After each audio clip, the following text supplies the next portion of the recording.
Hands off around the right side to Austin Wilkerson. He's across the 50, up to the 45. Breaks a tackle at the 40. Gets up to the 30, to the 25, to the 20. 15, 10, 5. Touchdown, and the Lamar Tigers have first blood. Hands off around the left side to Trey Wellhite. Lowers his head, runs over one at the 6. Dives for the pile-up. Touchdown, Lamar Tigers. My Country 101.7 presents Lamar Tiger football. We play to the right. It's Logan Crockett. Got a little room. Gets up to the 10, to the 15, to the 20. Got some more room. 30, 35, 40. Cuts back midfield. Gets across the 40. To the 30. Breaks a tackle to the 20. 15, 10, 5. Touchdown, Lamar Tigers. It's time for Tiger football. Let's go live to the Eisenhower Lumber pregame show. Here's Nate Eady.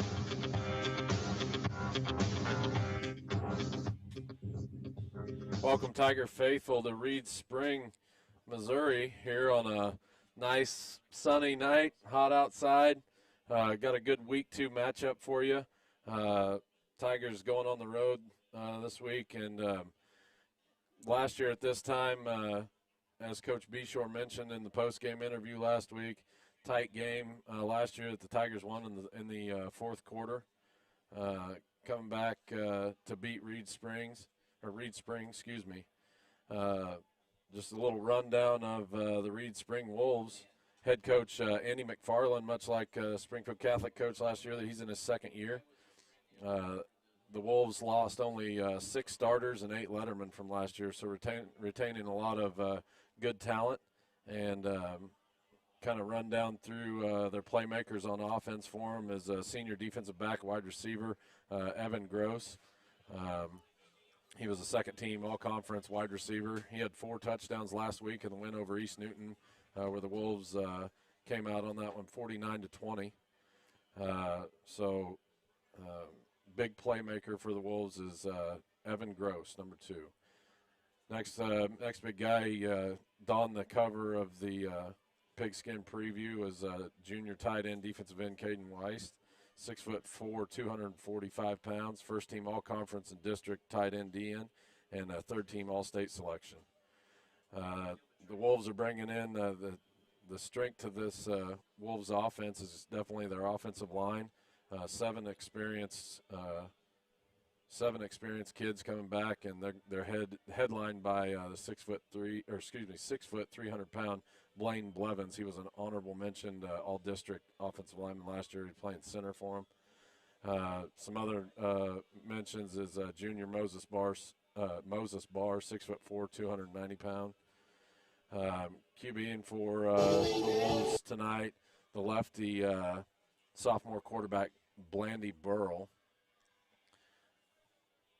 Tailback for the Wolves will be number 23, Preston Blueball. Started last week against East Newton, but another kid that will see time for the Wolves is number 33. Let me get that real quick for you. Abel Bonga. He didn't play last week against East Newton, but we're being told he's playing this week and is a pretty good threat for them at running back. Defensive side of the ball for the Wolves, Kaden Weiss, the junior that I spoke about, first-team all-conference, all-district tight end DN, going to be playing defensive end for them. And an experienced junior linebacker, his third year to start. He was a will linebacker. Last year he got moved to the Mike linebacker and took over Colton Gamble's spot. That's pretty much the rundown for the Wolves. Last year they finished up 3-7, 1-4 in the Big 8 East. They kind of got plagued by COVID.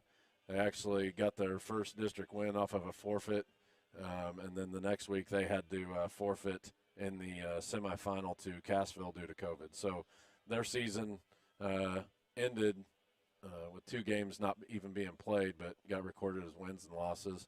So you can bet that kind of much like Springfield Catholic, didn't get a lot of time, had a weird season due to COVID, and head coach Andy McFarland definitely in year 2 feels like he wants to get this one turned around.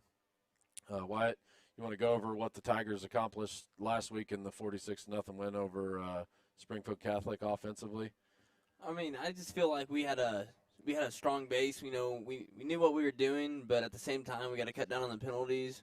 We know after watching last week, we still got the game. Sure. We're obviously still pretty good, so we know what we can do. and I think cutting down the penalties this week will be at full potential. Sure. And that's something that Coach Beshear and I talked about. The passing game wasn't real strong last week. Of course, whenever you're up in a big game, it's kind of hard to, you're up big. It's kind of hard to throw one downfield, and get another strike. But hopefully, I believe the final score last year with this game was Tigers come out 27-24. And like Coach Beshear said, it was one that he's got bookmarked because he felt like that the Lamar team last year didn't play to their full potential, and he wants to give Reeds their best shot this week. And, with Reeds coming off that shortened season and getting a win over East Newton last week, they're going to be fired up. So I look for a good game. And the boys, when they come out here this week, they're not happy with the way they played last year. Sure. So we got the win last year, sure. But I don't feel like they did. Yeah. They feel like they have a lot more to prove, and they want to come out and show it tonight. Sure. And I kind of feel like this is a good matchup. Coach Beshear in his second year. I don't know if Coach McFarland was stung because the Tigers beat him in that fourth quarter last year, and it's kind of the same type of matchup. They had kids that are juniors this year that were big time players like the Weiss kid and Evan Gross coming back as a senior. You got for Lamar, you got Logan Crockett, Joel Beshear, and Austin Wilkerson, and Trace Wilhite and Mason Gastel. Two seniors, so I feel like this is a pretty good, even matched up, mentally and physically and experience and everything. So I feel like tonight we're going to see one heck of a ball game. Yeah, I think so too, Nate. I'd like to remind everybody that this pregame is brought to you by Eisenhower Lumber. For all your lumber, plumbing, paint, and everything else you need for your home or business, go to Gulf Street in Lamar. We're going to take a 3-minute break, and when we return, we'll have the coach's pregame interview with head coach Jared Beshear. Clements Plumbing, Heating, and Air would like to wish the Tigers, coaches, and all involved with the program a great season. Clements Plumbing, Heating, and Air has been serving the needs of the people in the area for years. With a trained staff of technicians, they can do the job big or small. Whether it's plumbing, heating, or air, they get the job done right the first time and at a price that's hard to beat. The staff and management, always a proud supporter of Lamar Tigers athletics and the entire school. Don't forget to schedule your appointment to get your system checked out before it begins to have problems. Clements Plumbing, Heating, and Air, located at 400 West 12th Street in Lamar. Give them a call today at 417-682-3797. At Runyon CPA, they're not just your ordinary CPA firm. They're your partners in success. Being a tax CPA isn't just about crunching numbers. It's about going beyond what you expect. At Runyon CPA, they personally handle each client, treating you with honesty and respect. They will provide you with all the options so you can decide how to move forward in growing and managing your farm or small business. Check them out at runyoncpa.com or facebook.com/runyoncpa. Call or text to secure your tax appointment for this coming season right now, 417-682-1592. Does this sound like you? Or maybe your inner biker sounds like... No matter what motorcycle motor is music to your ears, Shelter Insurance has a policy that's music to your wallet. Shelter insures your fun stuff. Motorcycles to riding mowers, ATVs to RVs, bikes to bass boats. If it rides, rolls, or floats, we can cover it. Shelter Insurance. We're your shield. We're your shelter.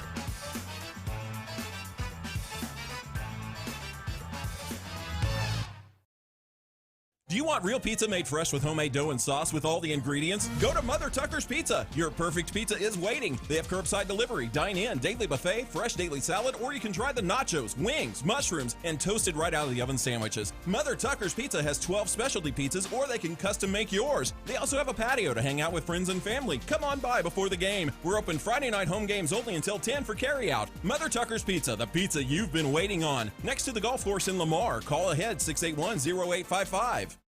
Hi, I'm Nathan Mayberry with USA Mortgage. USA Mortgage is one of the leading mortgage lenders in the state of Missouri, giving us the capabilities to help you out, whether if you're a first-time home buyer or a seasoned homeowner. Don't hesitate to contact me for your mortgage financing needs. I can be reached anytime at 417-214-9119. NMLS number 256722, branch address 2401 East 32nd Street, Suite 5, Joplin, Missouri, 64804, DAS Acquisition Companies LLC, DBA USA Mortgage, NMLS number 227262, not a commitment to lend. Additional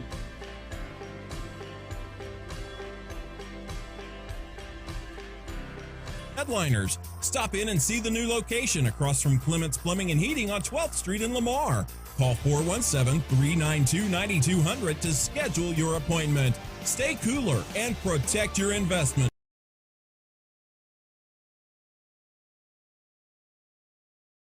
One game, usually you get, we had a lot of penalties, obviously, and that was one negative from the game. But as far as execution-wise, our kids were pretty up on it, made the checks we needed to make, adjusted to what Catholic was trying to do, and we got some big plays made. Defensively, I thought we played extremely solid. Like you said, kids were flying around. We were making our reads. We were running to the football. We were making tackles. A lot of times, week one tackling is not great. I didn't think we did a bad job. Obviously, we can improve, but for week one, I was very pleased. Well, I thought the offense, especially the skill positions led by Logan Crockett, who had a 96-yard touchdown run, I thought they played well. What were some of the things you noticed going back watching film from your backs and receivers? We got a bunch of kids that can run around a little bit and can carry the football. Problem is there's only one football, and the thing that I like about our skill kids that we have right now at Lamar is they are not selfish whatsoever. I think, Logan, Austin, Trace, all those guys got about 2 to 3 carries the entire game. But what makes it special is those guys are blocking their tails off for each other and for all the other guys as well. So they know the role. They know that they're only going to get a few touches, and they got to make the most of it when they get it. But their job on every other run play is to open up holes for those other guys. So extremely unselfish play, and it makes our offense go because they're big time in our blocking schemes. So I was very pleased with the effort blocking and also the effort running the football. We're visiting with Jared Beshear, the head coach of the Lamar Tigers, and you told us last week on the show the offensive line very gifted, but is not as big as what you've had there in the past at Lamar. But these guys can move and are very athletic. What do you think of their play overall in that first game against Catholic? We made some mistakes. We have two new guys up there on the offensive line, so I was expecting a couple of mental errors, and we had some. But for the most part, our kids got out and ran, got off the ball. We're able to make adjustments when we needed to.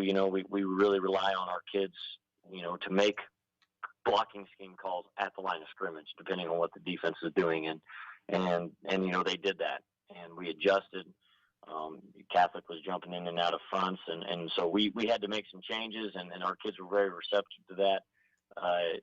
We always preach physicality, but there's another aspect of the game, and that's the mental part of it. So if we can continue to get better at playing physical and also piece it together with the mental power that these kids have, they could really do some damage down the road. It's a good group to have, and I'm looking forward to see what they can do, by the end of the year.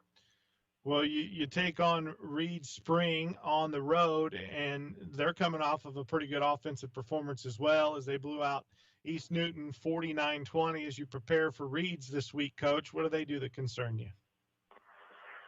Reed Springs, they bring back a lot of playmakers for them that were even young kids last year. The first and foremost is their big old tight end, the Weiss kid. He's going to be a Power 5, Division I football player, and when you see him, you'll see why. He's a 6'4", 6'5", 250 kid. Can run.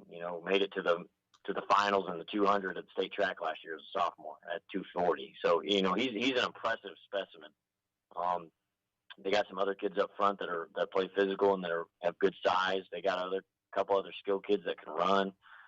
The Gross kid is one of them, and they've got playmakers on the field. And if we don't come and if we're not focused and if we're not physical, they are definitely a team that can beat us. And if they showed that last year with us, because I think they shocked everyone and they shocked our kids when they gave us a run for our money last year. So I'm looking for really another tough physical football game, just another week in the Big 8. But I think our guys on our end are trying to show that we can give a much better punch than we did last year. I know it sounds like coach speak, but we talk about it on our show a lot, Coach. You got at Reed Spring, Mack County next week, who beat you a year ago. Big and physical team as well. Nevada, probably the most improved team over the last couple of years in the entire area. Cassville, what can you say? Lamar Cassville. Mount Vernon is a program that has had their moments in Class 3 in recent history. Monette the same way.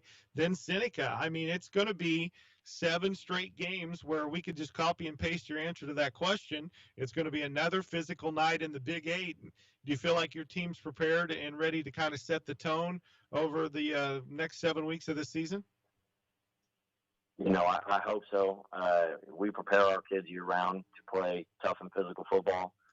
We prepare them in practice to play tough and physical football. And, you hope by the time we hit the gauntlet of the season, like we're about to, that their bodies are hardened enough to withstand that and to get through, and not only injury-free, but be able to perform as well. You hit it right on the nail. This is a conference that absolutely beats you down, and if you're not physically ready to go, you're just going to be falling apart by week 5. So we're doing everything we can in our power to prepare these kids, and there's only so much you can do. At the end of the day, it's up to the kids to perform and to take care of their bodies. So, we'll find out. We'll see in about 5 or 6 weeks if we can sit back and say that we did well. We did our job and did what we could. Last year at this time, it was kind of the same deal. We had a gauntlet to go through, and we had a couple hiccups, but we're able to make it through and accomplish our goals. So I think this team has got that same mindset, and they're hungry. They're hungry going into this Reed Springs week. He's Jared Beshear, head coach of the Lamar Tigers. Coach, thanks for the time and good luck. Yep, thanks, sir. Missing that human touch.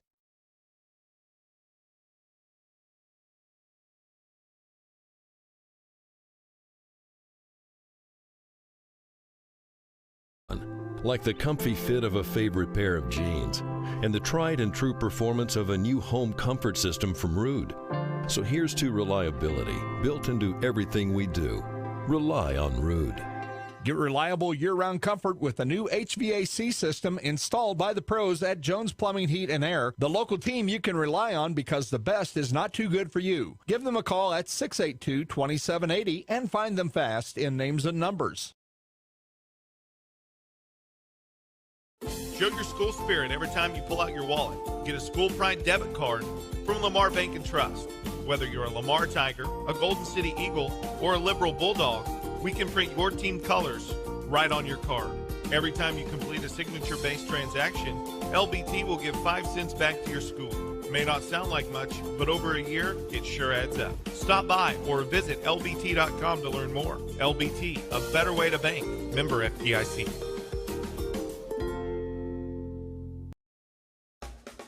McDonald's of Lamar is proud to be a supporter of all area students and athletes and would like to wish the Lamar Tigers congratulations and continued success throughout the season. McDonald's of Lamar is now under new owners. Shane and Kara Campbell are proud to be members of the Lamar community. Whether you dine in or drive through, they strive to give you the best and most courteous service around. McDonald's of Lamar. Make them your first stop before each game and check out their full menu of great food, drinks, coffee, and ice cream. McDonald's of Lamar, proudly supporting the Lamar Tigers. The management staff and all employees of Redneck Outdoors, one of the Barton County area's largest employers, would like to wish the Barton County area teams a great year. Redneck Outdoors is always a supporter of area student athletes, band members, cheerleaders, and the entire school system. It takes a lot to create a winning team, and Redneck Outdoors would like to recognize everyone involved. Redneck is always looking for qualified applicants for employment and is proud to support the Barton County area's workforce. Redneck offers competitive wages, health benefits, 401k, as well as an employee stock ownership program. You can apply at 1705 Gulf, Lamar, Missouri, or call 417-682-1927. Redneck Outdoors, nationally known, locally owned and operated, proud to be a part of Barton County. Redneck is an equal opportunity employer.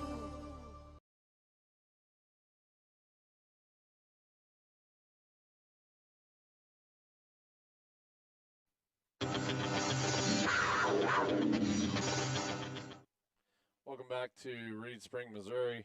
That was the coach's interview with head coach Jared Beshear. Wyatt pretty much the same consensus.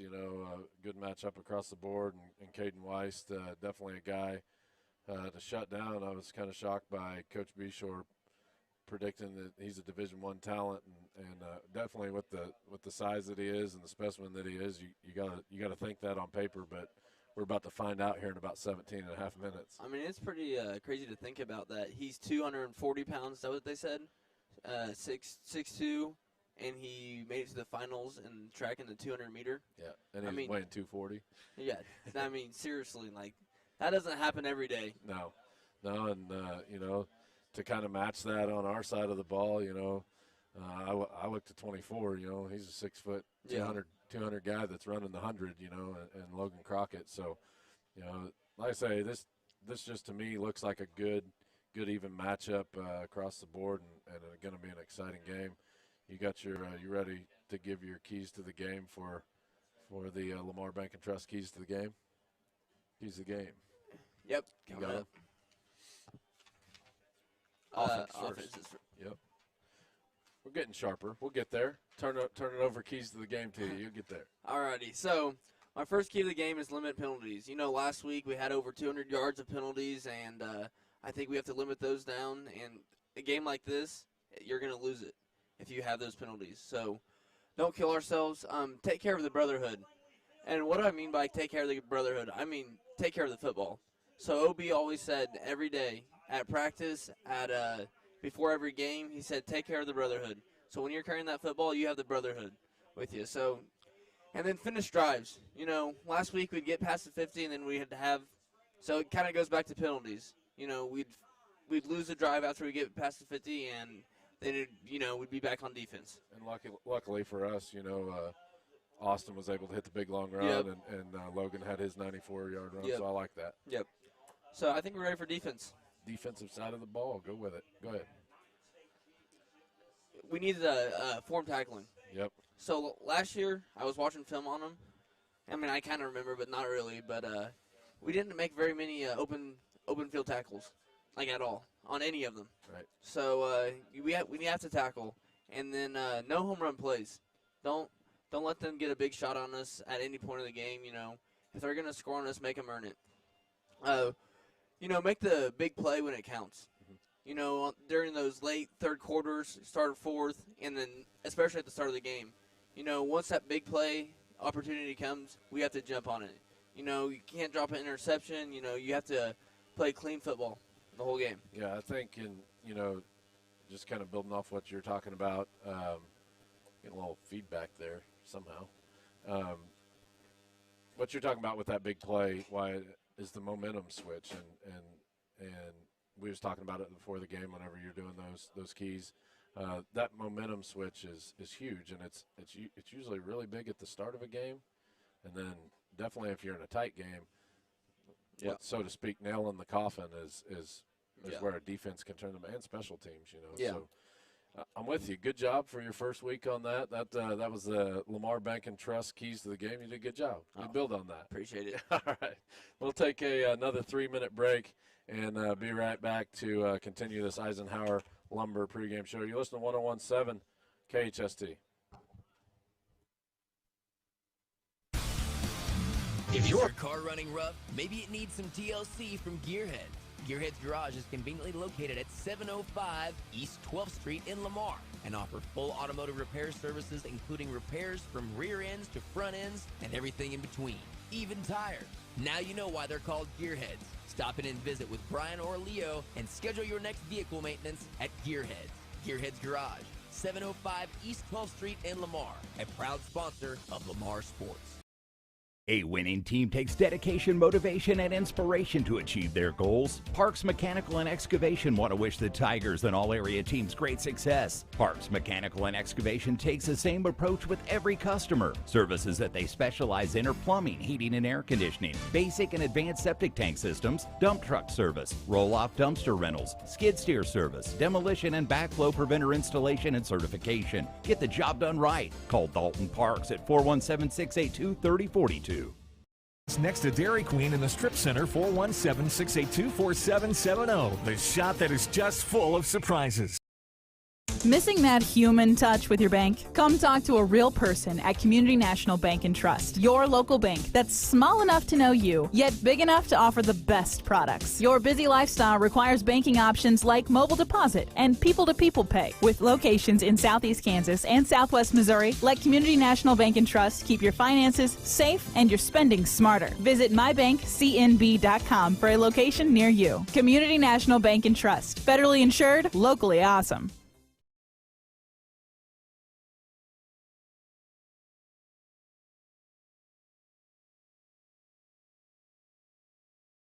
Selling fuels with Phillips 66. There's an ATM to fill your pocket and great hot and ready food in the deli, plus Hunt Brothers Pizza to keep you going. Lamar Travel Plaza Phillips 66 also has a stock trucker store, propane bottles, a public fax, and copier. The Lamar Travel Plaza Phillips 66, Highway 160 and I-49, Lamar, Missouri. Did you know that a lot of the safety for any automobile rests on your tires? Underinflated or worn out tires can lead to an accident. Don't take a chance with your most precious cargo, your family and friends. If it's time to replace your tires, visit Lamar Truck and Tire for an outstanding deal on a set of Yokohama tires. And you may want to have them check the oil and brakes as well. Then you'll ride easy knowing your family is safe. Lamar Truck and Tire open 8 to 5 Monday through Friday, 8 to noon on Saturday, and offering 24-hour call-out service. Lamar Truck and Tire just behind the Lamar Travel Plaza on the West Outer Road of 49 Highway. Find them fast in names and numbers. McDonald's of Lamar is proud to be a supporter of all area students and athletes and would like to wish the Lamar Tigers congratulations and continued success throughout the season. McDonald's of Lamar is now under new owners. Shane and Kara Campbell are proud to be members of the Lamar community. Whether you dine in or drive through, they strive to give you the best and most courteous service around. McDonald's of Lamar. Make them your first stop before each game and check out their full menu of great food, drinks, coffee, and ice cream. McDonald's of Lamar, proudly supporting the Lamar Tigers.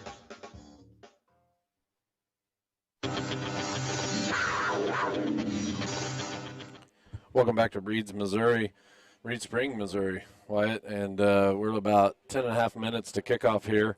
Going down through this Eisenhower pregame show, like we mentioned several times, just a good matchup here for the Tigers, and Tigers coming off a good Week 1 win as well as Reed Spring over East Newton. We know that talking to their broadcaster before the game, that we was asking how East Newton had performed last week, and he said that the first half of that game was a little sketchy, and Reed's got it turned around. He said it wasn't the typical East Newton team, but he felt like he wasn't. They still weren't very strong. Yeah. And it sounded like Reed's maybe had a little bit of a sloppy first half. You know what I really like about this game, Nate, is we have a competitive game at the start of the season. And it's gonna show us who we are at the start later than finding out later in the season. Sure. So we're gonna have a test, early in the season, so we can, if we fail the test, we have time to fix it. Sure. And then if we pass, you just keep going, keep rolling. Right, and that's a positive side to a football season, and especially here, you get a cross conference game, and with the two different divisions now in the Big 8, and. Just feel like, this is, I'm with you, good start of the season test, see where you're at. Obviously, last year at this time, Coach Beshear, as he mentioned, not real happy with how the game played out last year, even though they did get the win. See how it goes here tonight, but certainly enjoying this Eisenhower pregame lumber sponsor. And then I'd like to mention the video, hopefully going good for everybody. Like to mention the school putting that on like we did last week, and Michael Moyer coming on here and running that. And of course, we got the man, the myth, the legend. He's upstairs tonight. That's the first time Aaron Miller hasn't been close to me during the football game. So he's upstairs, and then of course Blaine Shaw on the sideline. Got good feedback last week from a lot of people. Really enjoyed the live stream, So look for another good week out of it, and get that instant replay back in there. So I'd like to mention the video sponsors: McDonald's of Lamar, Vision Solutions, Community National Bank and Trust, Jones Plumbing, Redneck Outdoors, Seed and Farm Supply, Mother Tucker's Pizza, Runyon CPA, USA Mortgage, Nathan Mayberry, Shelter Insurance, Bruce Boleen, American Family Insurance, Gearheads Garage, Lamar Bank and Trust, Vintage Chaos, Parks Mechanical, and Excavation. So certainly appreciate those guys sponsoring the video, and of course on the with all the radio ads. You know, none of this is possible without the sponsorship, of course. But you know, this year that live stream is coming in good, and we kind of talked about a lot of people at home, you know, getting to enjoy that. And one of the Reeds broadcasters said, you know, he kind of figured how we travel, but Lamar fans maybe just getting here a tick late and starting to fill up on our end over here. What's that? Oh, the internet connection. Yeah, the internet connection down here tonight is a little weak, so we had a few difficulties at the start, but if we have something happen, we'll get it lined out. So anyway, that 7 minutes to kick off. We'll take another 3-minute break. You're listening to the Eisenhower pregame show on 101.7 KHST. You want real pizza made fresh with homemade dough and sauce with all the ingredients? The management staff and all employees of Redneck Outdoors, one of the Barton County area's largest employers, would like to wish the Barton County area teams a great year. Redneck Outdoors is always a supporter of area student athletes, band members, cheerleaders, and the entire school system. It takes a lot to create a winning team, and Redneck Outdoors would like to recognize everyone involved. Redneck is always looking for qualified applicants for employment and is proud to support the Barton County area's workforce. Redneck offers competitive wages, health benefits, 401k, as well as an employee stock ownership program. You can apply at 1705 Gulf, Lamar, Missouri, or call 417-682-1927. Redneck Outdoors, nationally known, locally owned and operated, proud to be a part of Barton County.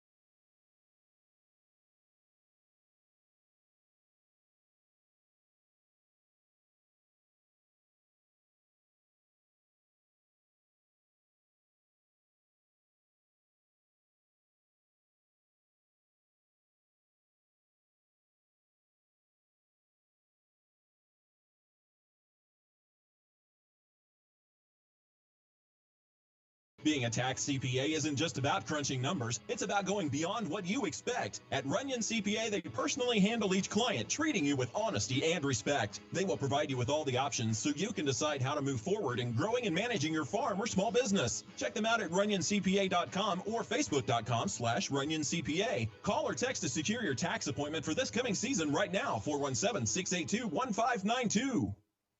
Now that the sun is getting hotter, you need to stay cooler. Shady's Tint and Detail can help you do just that. Auto, residential, or commercial window tinting is a specialty of Shady's. They also do auto glass repair and replacement, plus spray-in bed liners. Stop in and see the new location across from Clements Plumbing and Heating on 12th Street in Lamar. Call 417-392-9200 to schedule your appointment. Stay cooler and protect your investment by letting Shady's tint your windows. Does your car shake, rattle, and roll? Barely? Then it's time to see the auto specialist at Stevens Automotive. At Stevens, they have the experience to diagnose your car and get it back to running smooth the way it should be. At Stevens Automotive, they can handle engine repairs, transmissions, brakes, oil changes, air conditioning, you name it, they fixed it. Stevens can get you back on the road with a smile on your face and money left in your pocket. Stop by and have Gary take care of all your automotive needs and grab a cup of coffee. 300 West 12th Street in Lamar, or call 682-3371. Have a great year, Tigers, from Stevens Automotive.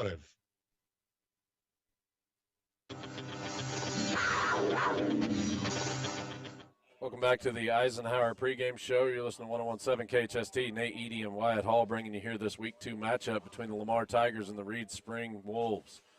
Wyatt coming into the den, you know, just there while we were on commercial break, had a little pyrotechnics that kind of made me come. I wasn't expecting it. Yeah. This Reed Spring team fired up, coming out holding the American flag, and we get a bunch of fireworks in the background, and it was nothing colorful because it's still light out, but those booms were loud and pretty exciting. So, yeah, just looking at their energy right now, they're ready to go. So, I mean, we're going to have to match that energy or go above and beyond. Sure, and, you know, talking to Coach Beshear last week, he said that he knew for a fact that Coach McFarland would want another crack after how that game ended last year. And, it definitely shows here the crowd for Reeds has shown up in full force and maybe trying a little intimidation factor there with those fireworks going off as a player because you're just 2 years removed from it. What's that do to you before the game? Is you just keep your focus, or is that the distraction whenever you see stuff like that, or does the coaching staff do a good job of just keeping your mind right? For me, I mean, it motivated us. You know, anytime we saw that, we were like, all right, they're ready to go. We're just gonna be more ready to go. Sure. You know, pretty much anything you can do, we can do better. Sure. And this day and age, with all the social media and everything going on, that intimidation thing can go a lot further than it used to be able to back way back in the day of my day. Yeah, so. now there's Barstool accounts and, you know, the schools talking back and forth. Sure. So, yeah, you know, I'll cover you up here. We got getting ready for the coin toss. Blaine Shaw giving us that good shot of the coin toss. Captains for the Lamar Tigers, number 17, Trace Wilhite. Number 2, Mason Gastel. Number 3, Riley Heckaden. And number 49 for the Lamar Tigers is Matthew Nance, the senior. Tigers, of course, visiting team. We'll get to make the call, see what they got decided down here. I don't think they've done the flip just yet. Another shout out to Michael Moyer. He gave us a little viewing screen so we can see what's going on the screen there. Looks like Reeds won the toss, and they're going to receive. Minute 20 to kick off here, Wyatt, and going to be an exciting one. Looks like a pretty good-sized crowd. And Tigers, you know, last week taking the ball in the first half. I always, being a defensive guy, Wyatt, I always like to kick off first. I didn't want to take the ball. I want to get out there and get a stop. You know, going to your keys to the game. You know, that can be another fast start for you know making big plays, and the Tigers are certainly going to have an opportunity to do it here, kicking off first. You know, just going back to your feeling energized and ready for this game. You know, when the previous year the game was close. You know, just coming in this game, watching it, you're ready to go. I mean, it's not like any other game where just being a Lamar Tiger fan, you think it's just going to be a blowout. You get a little nervous, got those jitters going, so this will be a fun one to watch. Sure. Appreciate that Eisenhower pregame. We're 25 seconds to kick off here. Looks like Austin Wilkerson going to handle the kicking duties. Last week, Wyatt, he and Jose Juarez split that, and I felt like talking to Coach Lundeen after the game, the balls weren't getting real deep, but the kick coverage was good, getting the guys on the ground after a 5-yard return or something. So if Austin can't get into one, hopefully his kick coverage team can cover up for him and support him and get him on the ground pretty quick. Clock goes to zeros, and we're about ready to kick it off. You can feel the anticipation building. Reeds fans on their feet. Got the Lamar fans down here to our left. Going to have to peer out the window and kind of see how that's going, but we're just about ready to kick off here. Week 2 coming to you here, 101.7 KHST My Country. Wilkerson approaching the football, puts the foot to it, low kick, going to be fielded. No, he muffs it, and it's picked up at the 18-yard line by number 2, Evan Gross. He's up to the 25 to the 30 and going to be brought down at about the 32-yard line. Not a bad return, but considering the kick, it was a low liner, and it got through the up-back's hands and rolled back there to Gross. Gross picked up, about 12 yards on that return. So, but good job again by the kick coverage, getting it shut down pretty quick. 1st and 10 now from the Wolves 32. Shotgun formation. Blue ball at the quarterback. 2 receivers to the left, 1 to the right, 1 back in the backfield. Snap to him. Hands off up the middle. He's going to go off around the right side, and he gets across the 35 up to the 40. Breaks the tackle. He's across the 50 and going to be brought down there by number 49, Matthew Nance. Touchdown saving tackle there by the senior Matthew Nance, Wyatt. Yeah, I would say we got pretty lucky there. You know, he was one guy to beat, and he was off to the races. Yeah, Pleston Blue Ball, the guy that handled the running back duties last week, still handling it here for the Wolves. Big pickup there for him. Going to be 1st and 10 now from the Tiger 46. Shotgun formation again, same set. 2 receivers to the left, 1 to the right, 1 back in the backfield's Blue Ball. Randy Burrell, the quarterback, takes the snap. He's going to throw out into the wing. It's going to be incomplete. Throws it out there to Gross, but Joel Beshear was all over that one. They faked it inside and just throw a little pass out into the flat to the wide receiver, Evan Gross. Yeah, look for a lot of screen passes this game. They'd really like to run it. I mean, they probably ran it 10 times against us last time we played them, so just watch out for that. going for this game. Sure, and just like they was talking about before the game here, Weiss now going into that Wildcat formation, they said he will carry the ball, the big 6'4", 255-pound tight end back at quarterback now. He's got a fullback right in front of him, 2 receivers left, 1 right, and a tailback beside him's blue ball. Fakes a handoff reverse, and Weiss going to keep it, gets across the 45 up to about the 46-yard line, looks like. Excuse me, 42-yard line. Yeah, he's one of those guys that you really don't want to tackle. Tigers in a tough third down here. They get that big carry on first down out of blue ball, and he's across into Tiger territory. Now Tigers got the Wolves in a 3rd down and 6 from the 42. 10:56 left, and we're scoreless in the first quarter. Burrow come back in at quarterback. Shotgun formation, 2 backs beside him, 2 receivers to the right, 1 to the left. Gross in the backfield now from that slot spot. Blue ball in the backfield. Takes the snap. Sweep play to the right. It's blue ball, and he's going to be snuffed out at the 42. Again, no gain. Good job there by the Tiger linebackers flowing to the football and getting him put on the ground. Tackle made there by number 68, Lane Duncan. That's a really good job keeping our composure. And, after one big play, it looks like we're going to go 3 and out. Sure. Looks going to be 4th and 6 now from the 42, 10:15 left. Looks like the Wolves are going to punt, but they're in Tiger territory, Wyatt. You got to watch for a fake here. Tigers only going to have 1 return man back there. Takes the snap. Puts the foot to it. It's end over end. Ian Googie back to receive it, fields it at the 5, and he's got room to run. He's across the 15 up to the 20. Going to be popped out of bounds right at the 24-yard line. Good job there by Ian Googie, but that was a risky little play, Wyatt. That was end over end. Like a good middle infielder, got his hands on it and took off. Good return for Ian Googie. Get the Tigers out away from the end zone there, and Tigers will have their first drive at the 26, 1st and 10. That made me a little nervous. How about you? Yeah, it was, once you're back by their other end zone, you don't really want to do anything too fancy. Sure, and that was a USA Mortgage defensive stop. Call Nathan Mayberry for all your mortgage needs, 417-214-9119. Shotgun set for Joel Beshear. 2 receivers to the right, 1 to the left. Trace Wilhite and Logan Crockett, the wingbacks. Mason Gastel far side. Puts Terrell Davis in motion to the left. Snap to Beshear, hands off around the left side to Trace Wilhite. Stiff arms the guy, he's hitting the backfield, puts the ball on the ground, and there's a chase for it. See who comes up with it. Tigers are going to retain possession because the ball went out of bounds. I don't know, I couldn't see over there, Wyatt. Did he get a hand, Trace get a hand on him and swat it out of bounds? Yeah, I didn't see what was happening. I don't understand how he really lost it either. He had 2 defenders in his face about 2-3 yards into the backfield, and something we don't see out of Trace. Usually put the ball on the ground there, but Tigers fortunate enough to retain the football. 2nd and 16 now from the 20. 9:49 left, and we're scoreless.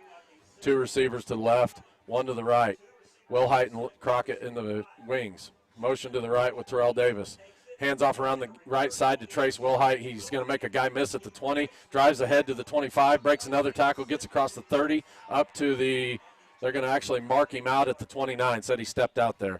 Thought Trace got up almost to the 35, close to the first down marker. But Trace did a good job making up for that fumble on the first play. Got the Tigers in a third and 8 here, looks like.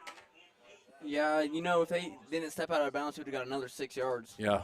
Of course, you can't see it from up here, and it's on the far side, but Trace did a good job breaking tackles, something he's really, really good at. Come on strong in that Mountain View Liberty game last year in the quarterfinal, and he's just not missed a step since. Be 3rd and 8 from the 29. Shotgun formation. Austin Wilkerson checks into the game. Beshear looks to throw over the middle. He hits Mason Gastel at the 40. He's across the 45, up to the 50, up to the 45, and going to be brought down at the 41-yard line. Nice little slant route right there by Mason Gastel, and Joel Beshear put it on the numbers to him. Yeah, that's what we didn't exploit last week. We never got him the ball very much, and, and when we did, it was out of bounds. So. Sure. I love the play call by Coach Beshear. Everybody in the past expected Lamar to run it there on 3rd and 8 and just take a nice snap, no drop, and fire it over the middle. Mason did a good job catching and running with it. 1st and 10 from the Wolves 41. Back in the backfield, Ian Googie. Beshear sends him in motion to the slot now. Now motion to the left with Googie. Beshear looking over the defense. And Coach Beshear is going to take a timeout. We'll take it with him, 30-second break, and we'll be right back. You're listening to 101.7 KHST.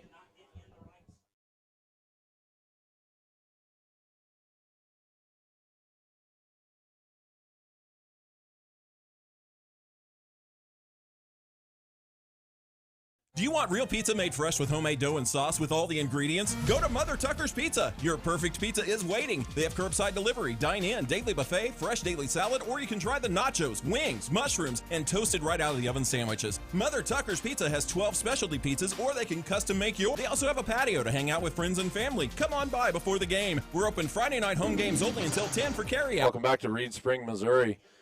Coming out of the timeout here, that was a Stevens Automotive first down. Tigers keep the drive going like Stevens Automotive keeps your car rolling. Wyatt, kind of a fast-paced game here. We've burnt almost 3 minutes off the clock, and both teams been into each other's territory here. 1st and 10 now for the Tigers from the 41. Beshear in the shotgun. Ian Googie in the slot. Austin Wilkerson at the wing and Logan Crockett at the other wing. Beshear takes the snap. He's going to go right up the middle with it. Bounces off a tackle at the 40, breaks another tackle, and just going to get up to the 38, maybe 39-yard line. Gain of 2 there, but Wyatt, he was hit at the line of scrimmage, bounced off that tackle, and I thought he was going to break another one. If he gets loose there, he might be able to get down the sideline just a little bit. That's a good thing about our running backs. You know, about none of them can go down on the first contact. Sure, and it looks like number 33 for the Wolves. We talked about him in the pregame. Let me see if I can find – don't want to butcher that name, but it's Abel Bogna is checked in at defensive back. As I said, out last week, back in this week. Shotgun formation, 2nd and 8 from the 39. Motion to the right with Terrell Davis. It's a botch snap. Beshear gets on it back into his own territory at the 45, and he's going to be hit and wrapped up right there at the 45. Big loss for the Tigers there, Wyatt, on the miscue. I think we just got to settle down just a little bit. You know, a lot of football here to play.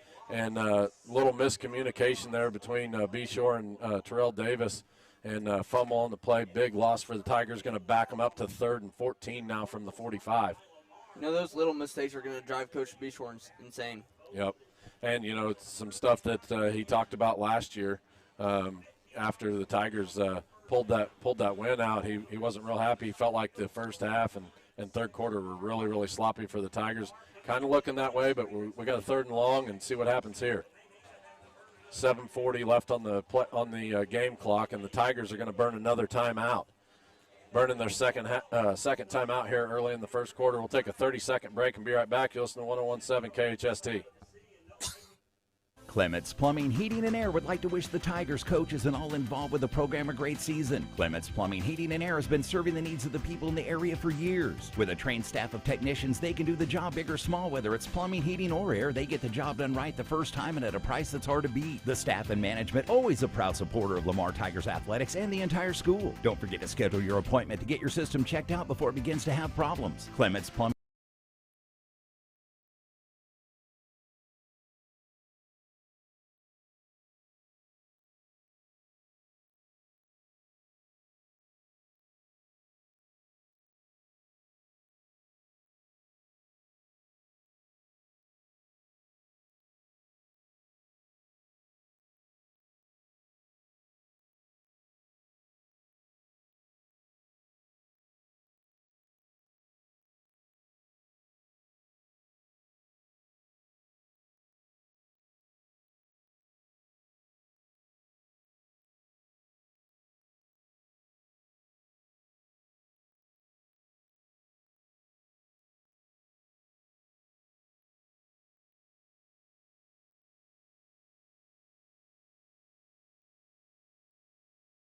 Listen to 101.7 KHST. We'll take a 30-second break and be right back.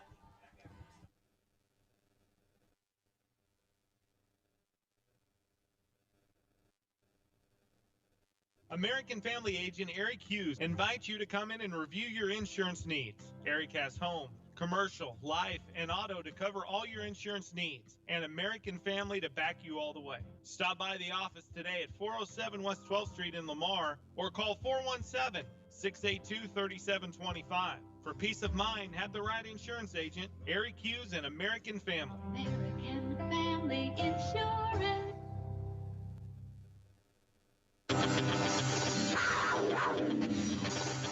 Welcome back to Reed Spring, Missouri. Tigers coming off of a big 3rd down conversion that results in a touchdown. Up 7-0 here over Reed Spring Wolves. 7:14 left in the first quarter. Tigers getting ready to set to kick off. It's going to be Austin Wilkerson again. Wilkerson approaching the ball. puts the foot to it. Little short kick towards the Reed sideline. It's going to hit at the 20, field it to the 18. He's across the 20 up to the 25, breaks the tackle. Going to put the ball on the ground. Tigers shuffling for it. See who comes up with it. Reeds has the football, Wyatt. Holy cow. Man, I thought that kid was going to get loose. I didn't see who got their hands on it, and the return man for the Wolves puts the ball on the ground. Exciting first quarter here we got. Puts the ball on the ground, and it's all over the place. Tiger kick coverage rushing after it and just couldn't get on it. Wolves are going to start at their own 49 now, 1st and 10. 7:05 left. Tigers up 7-0. Shotgun formation. Blue ball in the backfield with Burrell. Snap to Burrell. He's going to take the snap throw over the middle, slant route, and it's caught at the 43-yard line. Another quick hitting pass there. Wolves answering the Tigers. Tigers did that on 3rd down to Mason Gaston. Wolves do it here on 1st, just slant right over the middle, and it's going to put them in a 2nd and 2 now from the Tiger 43. Quick pitch and catch there. 2nd and 2 from the 43. 6:35 left in the first quarter. Tigers up 7-0 over the Wolves. Shotgun formation for Boo Ball.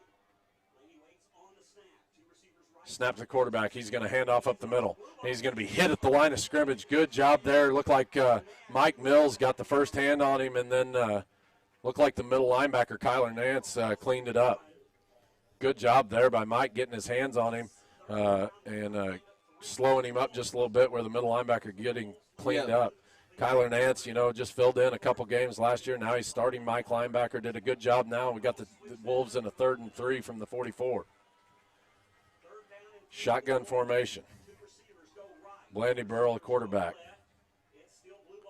Blue ball in the backfield with him. 2 receivers left, 2 right. Snap to him. Hands off up the middle. He's going to be hit at the line of scrimmage again. Tigers driving him back. Nowhere to go, and he's going to be stuffed. Maybe a gain of a half a yard there, Wyatt, and the Tigers got the Wolves in the 4th down now. We're playing really aggressive on defense, physical, that's how you stop drives right there. Sure. Be a good time for another USA Mortgage stop, but the Wolves got a short 4th and 2 here from the 44. 5:25 left in the first quarter. Tigers lead 7-0. Shotgun formation. 2 receivers right, 1 left. 1 back in the backfield. Weiss going to be the slot man. Look for him to be a lead blocker here for Blue Ball. Snap to him. Quarterback's going to keep it, rolls out to throw. He's trying to throw out in the flat to Weiss, and it's going to be batted at the line of scrimmage by number 17, Trace Wilhite, and that is a USA Mortgage defensive stop, Wyatt. Hey, that's a big heads-up play, that's just instincts right there. Had their superstar Weiss over there in the slot on the right side, took the snap, rolled to the left, just trying to hit him in the flat, and looked like the Tigers had it covered up pretty good, Wyatt, but credit Trace Wilhite for getting his hand on the pass and knocking it down incomplete. Tigers will have 1st and 10 from the 44, 30-second water break, and we'll be right back. You listen to 101.7 KHST.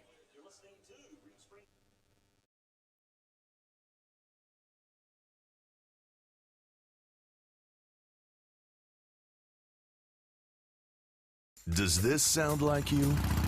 Or maybe your inner biker sounds like... No matter what motorcycle motor is music to your ears, Shelter Insurance has a policy that's music to your wallet. Shelter insures your fun stuff. Motorcycles to riding mowers, ATVs to RVs, bikes to bass boats. If it rides, rolls, or floats, we can cover it. Shelter Insurance. We're your shield. We're your shelter.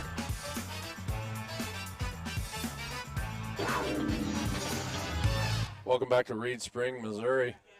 Tigers up 7-0 here early in the first quarter. 5:05 left in the first. Tigers coming off another USA Mortgage defensive stop. Got a 1st and 10 from their own 44. Wyatt, like to see a little more progress on 1st and 2nd down out of that run game. Really, the passing game saved that last drive. Shotgun formation for Beshear. 2 receivers to the right, 1 to the left. Ian Googie motion to the left. They're going to hand it off to him. He gets across the 41, back to the original line of scrimmage, maybe a gain of a yard. Yeah, they're going to call him maybe 44.5 there. Didn't quite get back to the 45. Might bring him back up to see if they mark it 2nd and 9. I talked about with the defense of making big plays when we need it, but it also goes for the offense, Mason making that big play when we absolutely needed it, and that was the start of the game like we were talking about. Joel put it on a dime. Mason did a good job of catching it and driving his feet to the end zone. 2nd and 9 now. Shotgun formation, 2 receivers to the right, 1 to the left. Googie still the slot back. Snap to Beshear. He's going up the middle with it. Gets across the 45 up to the 50. Driving his feet, trying to get some help from the offensive lineman to get that first down. He's going to come up just short. Did get into Wolves territory to the 49. Bring up a 3rd and short here.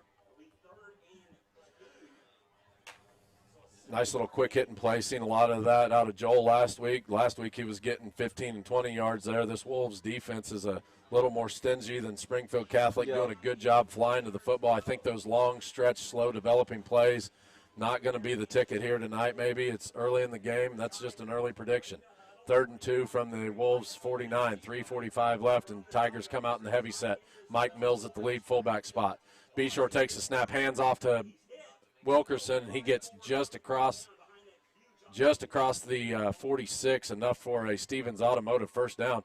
Botch snap just a little bit there again. Wyatt didn't think they were going to get the handoff exchange. It made me stutter there for a second, but credit Austin Wilkerson for gathering the football back up and picking up the first down.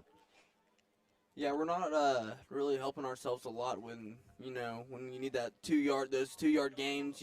We fumbled twice and little sloppy in the run game. Tigers will get it cleaned up. Back to the heavy set here on 1st and 10 from the Wolf 46. Snap to Beshear, sweep to the right to Crockett. He gets out to the 45 and he's going to be hit. Reed Spring defense closing in on him. He's not going to get much more than that. Maybe just across the 45 to the 44. Going to bring up maybe another 2nd and 9 here. Something that just those long stretch plays, credit the Reed's defense for stringing it out and putting Logan Crockett to the sideline. Usually Logan likes to beat people to the corner and get down the sideline. Reed's defense flying to the football there. I would say this is a little different speed than last week. Sure. 2nd and 8 from the 44, 2:45 left in the first quarter. Tigers up 7-0. Back to the heavy set again. Snap to Beshear. He's going to keep it himself around the right side. Got 3 lead blockers. He's going to get across the 40 up to the 35 to the 30. He's going to be popped out of bounds. He popped out of bounds right there at the 29. That's enough for another Stevens Automotive first down. Good run there. Just went right back to it.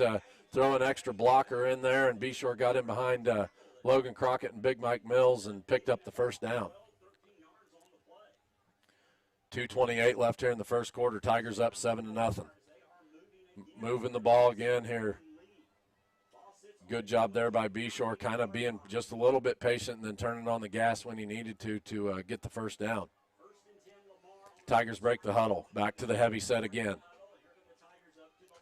Beshear under center. Mike Mills still at the lead fullback. Snap to Beshear. Sweep again to the right with Logan Crockett. He's going to get across the 25, breaks the tackle at the 20, up to the 15, at the 10, breaks another tackle and going to be brought down at the 5. Man, I thought he was going to get through there. Good hard run there by Logan Crockett. Now for another Stevens Automotive first down, and the Tigers are sniffing the end zone again. I think this drive, Beshear's trying to prove a point, just not going to do anything fancy. We're just going to pound it down their mouths. Yep.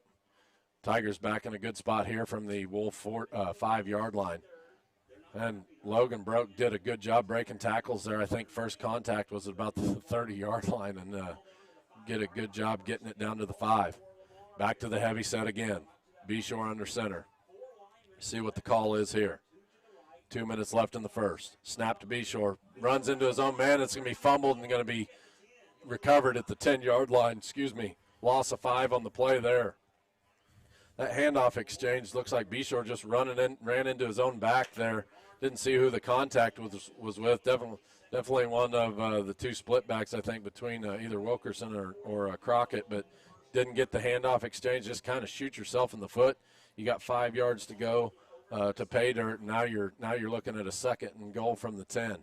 Minute and a half left here in the first quarter, and this quarter's going quick. Tigers up 7-0 over the Reed Spring Wolves. Back to the shotgun formation. Slot receiver is going to be Terrell Davis. Snap to Beshear. He's going to look to throw. Trying to find somebody. Scrambling to the right. Throws in short flat to Logan Crockett, and he breaks a tackle at the 5 and going to be popped out of bounds at about the 3. Boy, Joel rolling to the right, Wyatt, and just running out of room, but put it on the numbers. Good job by Logan Crockett to continue his route and then break a tackle and pick up another 2 or 3 yards. They did get him forced out of bounds, so the clock will stop at a minute 10 left. Tigers are 3rd and goal now from the 2. See what we go to here. I don't see Mike Mills on the field, so I don't know if we'll go to that heavy set or not. Beshear getting the call from the sideline. Tigers break the huddle. And it is back to the heavy set. There's Mike Mills in now. Beshear under center. Snap to him. Sweep to the left. He gets outside, cuts back in, and it's another Lamar Tiger touchdown. Good run there by Joel Beshear. Got him behind his blockers and put his foot in the ground and made a nice cut to squeak into the end zone. Tigers are up 13-0 now over Reed Spring. That's a Gearheads Garage touchdown. Yeah, that was a good play. You know, a lot of good blocking there. He about just walked into the end zone. Sure. On to attempt the Carthage Ag extra point is Jose Juarez. Snaps down, kicks up. And it is good. Tigers lead with 1:05 left here in the first quarter, 14-0 over Reed Spring. You're listening to 101.7 KHST. 30-second break, and we'll be right back. Tiger football isn't just a game, it's a tradition. Everyone at Baldwin.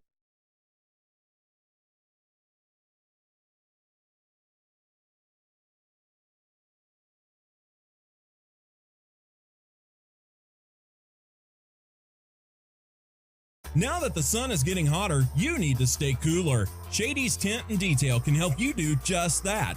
Auto, residential, or commercial window tinting is a specialty of Shady's. They also do auto glass repair and replacement, plus spray-in bed liners. Stop in and see the new location across from Clements Plumbing and Heating on 12th Street in Lamar. Call 417-392-9200 to schedule your appointment. Stay cooler and the balls that got put on the ground, but Tigers fortunate enough to recover every single one of them, and they're up 14-0 here in the first quarter. It's weird. We're sloppy, but we're also playing good in a weird way. Jose Juarez to do the LBT kickoff.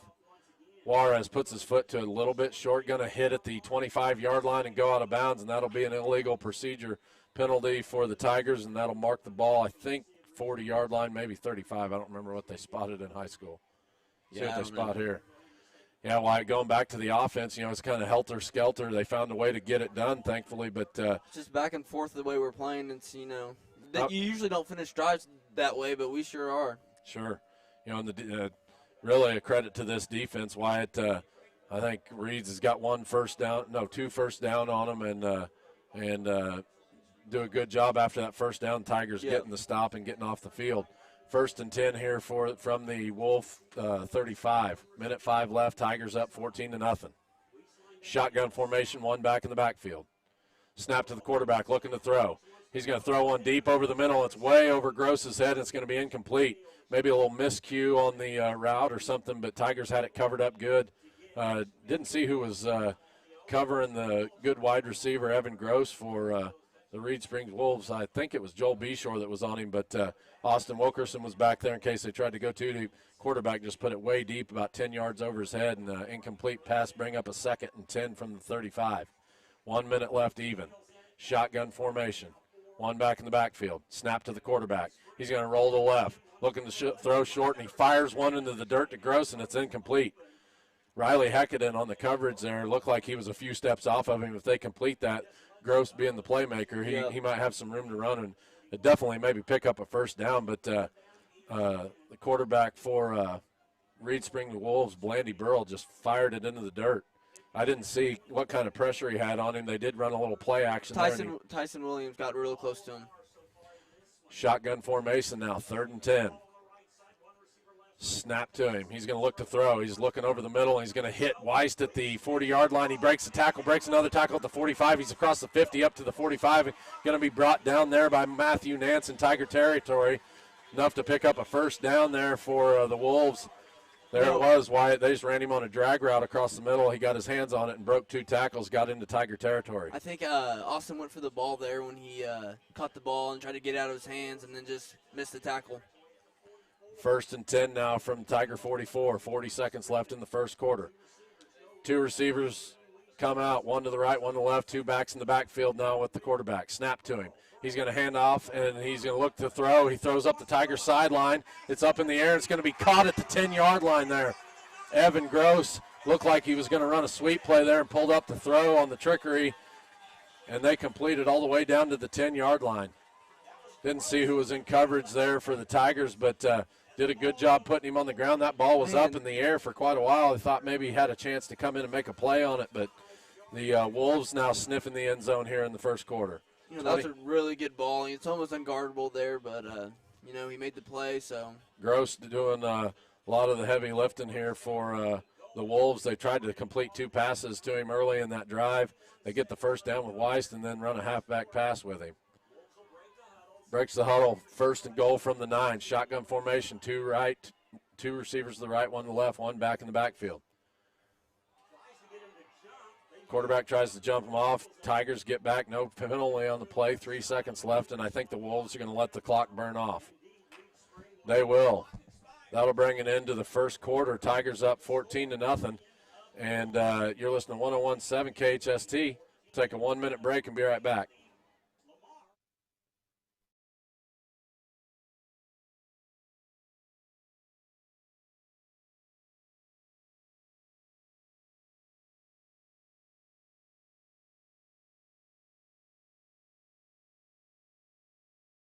Show your school spirit every time you pull out your wallet. Get a School Pride debit card from Lamar Bank and Trust. Whether you're a Lamar Tiger, a Golden City Eagle, or a Liberal Bulldog, we can print your team colors right on your card. Every time you complete a signature-based transaction, LBT will give 5 cents back to your school. May not sound like much, but over a year, it sure adds up. Stop by or visit lbt.com to learn more. LBT, a better way to bank. Member FDIC.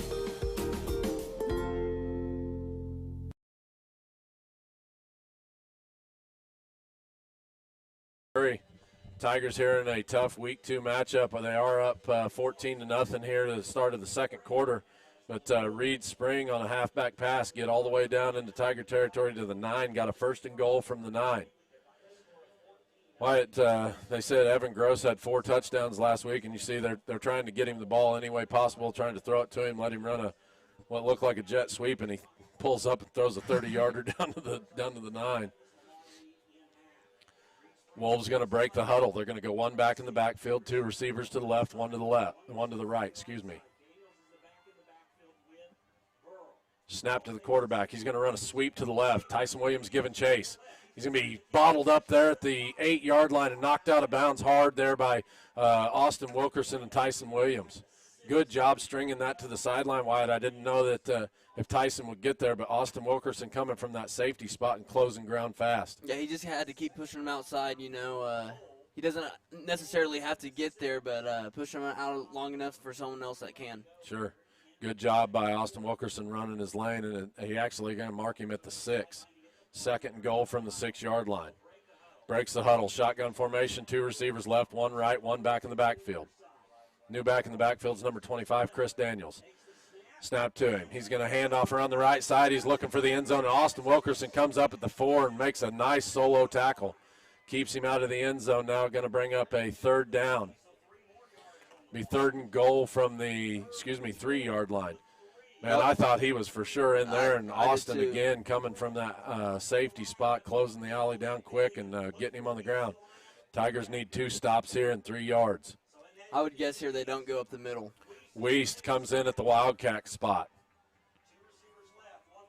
11:20 left in the first half. Tigers up 14-0. Snap to Weist. He's going to keep it himself around the left side. Tries to cut back to the inside. He's going to be hit by Mike Mills and stuffed at the 3-yard line. Jeez, how about Mike Mills, a first-year player taking on an all-state guy, and a guy that Coach Beshear is labeled as definitely a prototypical body-sized college football player. Mike Mills in his first year just laid the hammer on him there, kept him from the end zone. Those are 2 big bodies colliding there. It was. Good hit there by Mike Mills. Now Tigers got to hold strong again. 4th and goal from the 3. Shotgun formation again, 3 receivers to the right, 1 to the left. It's Weiss, far side left. Snap turn Barrero. It's a slant route to Weiss, and it's off his hands, incomplete, and the Tigers get the USA Mortgage stop. Good job there by Mason Gastel coming in, the big guy, Weiss, trying to get his hands on it. You knew they were going to go to him. They run that slant route, and Mason Gastel did a good job coming in and separating him from the ball. It went off his hands, incomplete, and the Tigers take over. I don't know if there's a better feeling when, you have your defense out there with only 5 yards to go with 4 downs left and they make it stop. Yep. That just shows the heart we have, and now you got to exploit it, Yep. That goal line stop there last week against Springfield Catholic, holding them from the 1-inch line is huge in a situation like that. You know that that the Wolves are going to try to go to their playmaker, but we got a pretty good one on the other side in Mason Gastel, and he showed it right there, making a good play on the ball. It's that bend, don't break mentality. Yes, sir. 1st and 10 from the 3, Tigers in the heavy set. Snap to Beshear. He gives it to Crockett. He's out to the 4-yard line, stacked up and going to be hit, and maybe a loss of a yard or two there, and they're going to mark him. No, they say they will give him forward progress at the line of scrimmage, so they'll bring up 2nd and 10 now from the 3. Looked like that one was meant to go off tackle, Wyatt, and Logan just never got out there. Timeout by the Lamar Tigers. Take a 30-second break and be right back. You're listening to 101.7 KHST, My Country.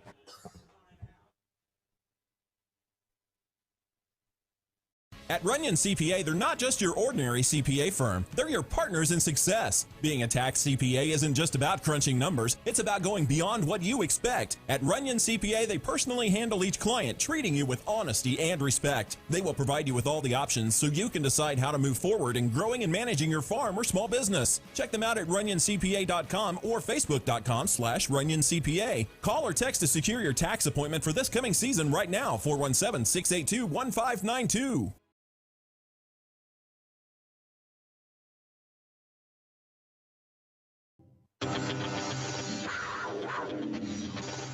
Welcome back to Reed Spring, Missouri. Tigers coming off the turnover on downs. 1 play and no gain. Tigers facing a 2nd and 10 now from their own 3-yard line. 10:18 left in the first half. Tigers up 14-0. Beshear going to go in the shotgun formation. Terrell Davis going to be in the slot. 1 receiver to the left of him is Mason Gastel. Looks like Trace Wilhite and Logan Crockett to the wingbacks. Snap to Beshear. He's going to keep it up the middle. Gets free at the 5, gets across the 10, up to the 11, and going to be brought down there. Just about 3 yards short of a first down there, but White now gives you a little bit of breathing room on 3rd down. Good run there by Joel. He broke a tackle about 2 yards past the line of scrimmage and picked up another couple, and actually they're going to say it's a 3rd and 3, maybe call it 3rd and 2.5. Shotgun formation again for the Tigers. Terrell Davis stays in at the slot, goes to the opposite side of the field now to the right of Beshear. Mason Gastel alone on the Wolves sideline. Snap to Beshear, going right up the middle again. Gets across the 15-yard line. That's enough for a first down. Spun down at the 19. Good run there by Joel Beshear. Good pickup for him there, 8 yards on the carry. That's enough for a Stevens Automotive first down. Wyatt, anytime you can get some breathing room out away from that goal line, it's nice. But Beshear, 2 hard runs there on 2nd and 3rd down and gets the Tigers some room. Be 1st and 10 now from the 19. 9:20 left in the first half. Tigers up 14-0. Shotgun formation. Motion to the left with Davis. Snap to Beshear. He's looking to throw. Out route to Riley Heckett, and it goes into the dirt, incomplete. You know, on that pass right there, the wide receiver and quarterback have to be on the same page, and he threw that before he broke even, and it kind of looked like he either ran the route he was supposed to or didn't. Yeah, maybe just a little bit yeah, far just or something. A little too far. Joel could have underthrown. Yeah, I mean, it could have been anything, but right there, they have to be on the exact same page for an out route. The important thing, if it is a missed route, it didn't end in a turnover. Yeah, so that's right. Live to see another down. 2nd and 10 from the 19. 9:10 left in the first half. Tigers up 14-0. Shotgun formation. Ian Googie coming in at the slot. Snap to Beshear. Hands off around the left side to Austin Wilkerson. He's across the 25 up to the 26-yard line and going to be brought down there. Just shy of the 30-yard line. They're going to mark him actually at the 29. Looks like Mason Gastel got slammed into the back of the leg there at the end of that play. A little slow to get up, but he is up. That is enough for a first down. They'll give it to the Tigers. Stevens Automotive first down. Good run there by Austin Wilkerson, but the thing you hate to see at the end of that, Mason out there stock blocking for him and just gets slammed into the back of. Yeah, you know, you just have to always be aware of what's coming at you because, you know, you kind of just, there's nothing to do. Nothing you do. You got to keep on your block, too. Yeah. Gastel, a tough kid, staying in there. Be 1st and 10 now from the Tiger 29. Motion to the left. Beshear looking to throw up the Wolf sideline. Lets it go down the middle. He's got Logan Crockett, and it just hits off his hands at the Wolves 45. Man, Joel, just a tick. That's where he had to put it. Logan's guy was right with him. Logan did get one hand on it, unable to bring it in, and it'll bring up 2nd down for now for the Tigers. Yeah, that catch right there, I mean, it's a, you know, you don't have a great chance of bringing that in. You have to make a spectacular play, and just that time you couldn't. Sure. looking at a potential 25-yard gain on it, and you're into Wolves territory with 8.5 left here, Wyatt. That could have been a big play, but live to see another down. We're 2nd and 10 now. Ian Googie going far side again with Mason Gastel actually going to line up behind Mason Gastel, stacked wide receivers. Handoff to Wilkerson around the right side. He's across the 30 up to the 35, gets up to the 40 and going to be spun down there. Looks like maybe the 41-yard line. That should be enough for another Stevens Automotive first down. Good carry there by Austin Wilkerson to pick up another first down. The Tigers are putting together a pretty nice little drive here.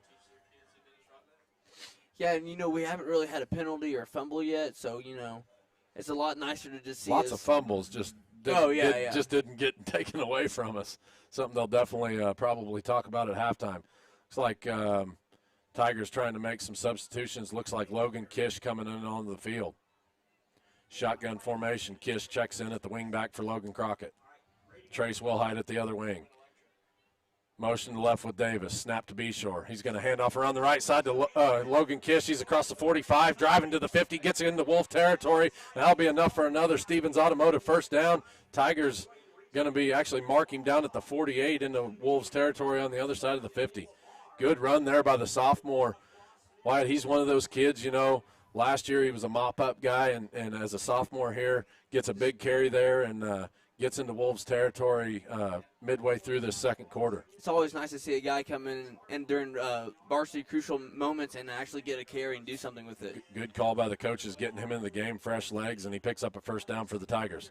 Snap to Beshear. Beshear looking to throw again, comeback route, and it hits off Riley Heckaden's hand, goes out of bounds, incomplete. Just a quick little hitch route there to the Tiger sideline, and Riley Heckaden, first-year player we talked about last week, got his hands on, went right through his hands, maybe took his eyes off of it just a little bit too quick instead of looking all the way in. Second down now for the Tigers. Just thinking about what you're going to do with the ball before you catch it. That's right. Got to catch it first. 2nd and 10 from the Wolves 48. 7:29 left. Tigers up 14-0. Shotgun formation for Beshear.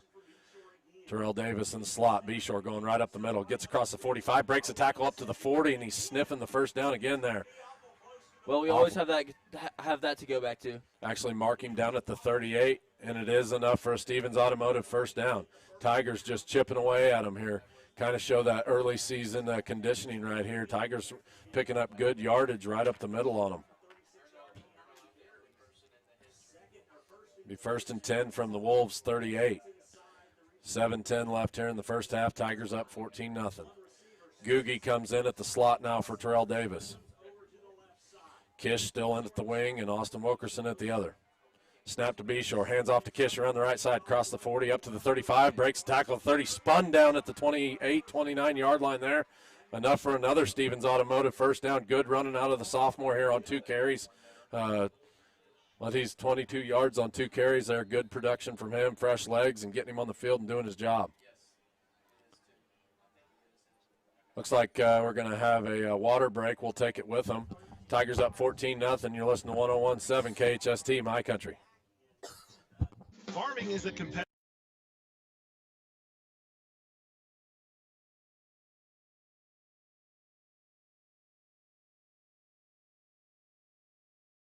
Some things in life you can just rely on, like the comfy fit of a favorite pair of jeans and the tried and true performance of a new home comfort system from Rude. So here's to reliability, built into everything we do. Rely on Rude. Get reliable year-round comfort with the new HVAC system installed by the pros at Jones Plumbing, Heat, and Air, the local team you can rely on because the best is not too good for you. Give them a call at 682-2780 and find them fast in names and numbers. Welcome back, Reed Spring, Missouri. Tigers up 14-0 over the Reed Spring Wolves, and a nice little back and forth. Wyatt, you and I talking on the break about how this little bit of a weird game, but Tigers have stepped up when they needed to. 1st and 10 from the Wolves 28. Another good carry by Logan Kish and picking up the first down. Shotgun formation for Beshear. Logan Crockett back into the game. Austin Wilkerson the other wing. 2 receivers to the right in that stack.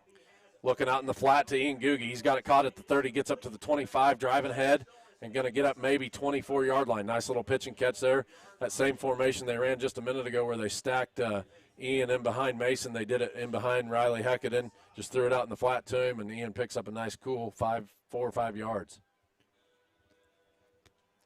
I really like that. After we've had these fumbles throughout the game, and we're not getting down on ourselves. A lot of times you'll get down and then you'll just fall and crumble. But here we're just stepping up and keep going. Ian Googie, another sophomore, getting some production for this Tiger offense.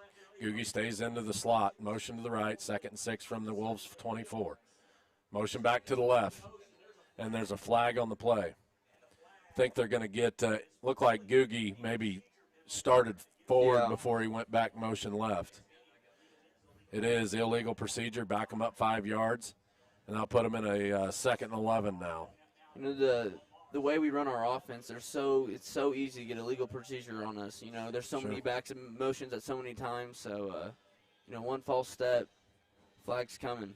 Ian Googie, another one of those guys that was a mop-up guy last year. I felt like he was a kick returner for us, but I felt like he was a sophomore that could come in there and have some production. Just a little mental mistake there. He'll get his feet under and be just fine. Coach is going to stick with him here and leave him in the game at the slot. Shotgun formation, 2nd and 11. Motion to the right. Beshear keeps it up the middle across the 25. He's got room across the 20, up to the 15, to the 10, to the 5. Touchdown, Lamar Tigers. Talked about it last week, Wyatt, how quick that kid can get 25, and he picked up 29 in a hurry real quick to the end zone. Once he got past everyone, there's no way anyone was catching him. Beshear just found a nice little hole and turned on the jets and got to the end zone. Tigers up now 20-0. That's a Gearheads Garage touchdown. On to attempt the Carthage Ag extra point is Jose Juarez. Snaps down. Bit of a bad snap. Lundeen looking to roll out, and he's going to be bottled up at the 10, and no good, but there's a late flag. They might be getting Reed Spring for a face mask here. It is personal foul, face mask on the Wolves. Tigers will get to attempt it again. Seen it last week, the very first extra point attempt. Wyatt bobbled, snap by Lundeen. He had to do the same thing. You got to think on your feet, get up, off the ground, and try to make a play out of it. I was wondering if they were going to do this right here. We got an extra yard, so they're going to bring our offense back out there to see if we can get 2 points.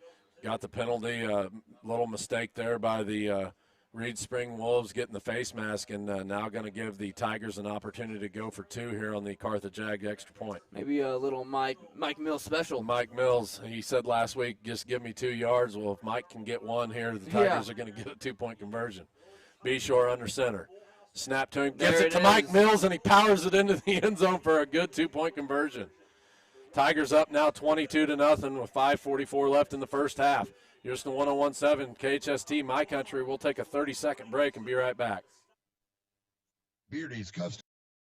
Their grain handling to Brandt, like Brandt's new swing-away augers that deliver up to 22% more grain capacity, the fastest in the industry, saving precious time when you need it the most. Their full line of augers, belts, carts, and vacs gets the job done every time. So if you're looking for an advantage at harvest time, get yourself some worry-free performance from Brandt and lead the field. Visit Seed and Farm in Lamar or call 417-682-6465 today. Welcome back to Reed Spring, Missouri. Tigers up here 22-0 in the first half with 5:44 left. Wyatt and I talking on the break there about how quick Joel got to that end zone, and then, you pick up the penalty on the extra point and give Mike Mills his first chance to score some points for the Tigers, and he puts 2 on the board for him to give him the 22-point lead. Jose Juarez set to kick the LBT kickoff off. Puts the foot to it, pretty good kick, going to be fielded at about the 14. He's bringing it back to midfield. Gets across the 15, up to the 20, to the 25, a little bit of room, makes a tackler miss. He's across the 50, up to the 40, to the 25, to the 20, 15, 10, 5, touchdown, Reed Spring. Just a little, we talked about it, Wyatt, those home runs, big plays, and it goes all the way around to the special teams, and Tigers living high on the horse and up 22 here, nothing, and little mental mistake, and the kid just takes it, 85 yards to the house on a kick return. I don't want to blame the kids that were in, but this is the time of the game where the starters are tired and they're like, hey, and they're asking to get in. So looked like somebody had a hand on him here at his own 40, and he broke that tackle. And once he broke that one, he was down the sideline. Jose Juarez, give him credit, he was chasing all he could. Reed Spring on to attempt the extra point. Snaps down, kicks up. And it is No good. Tigers still lead 22-6, 5:32 left here in the first half. This is the 101.7 KHST 30-second break, and we'll be right back. Every patient, every time. At Vision Solutions, we take pride in providing excellent eye care. Functional and trendy frames, the best in lens technology, specialty clinics for dry eye, macular degeneration, glaucoma, and more. We are sure to have exactly what you need at Vision Solutions.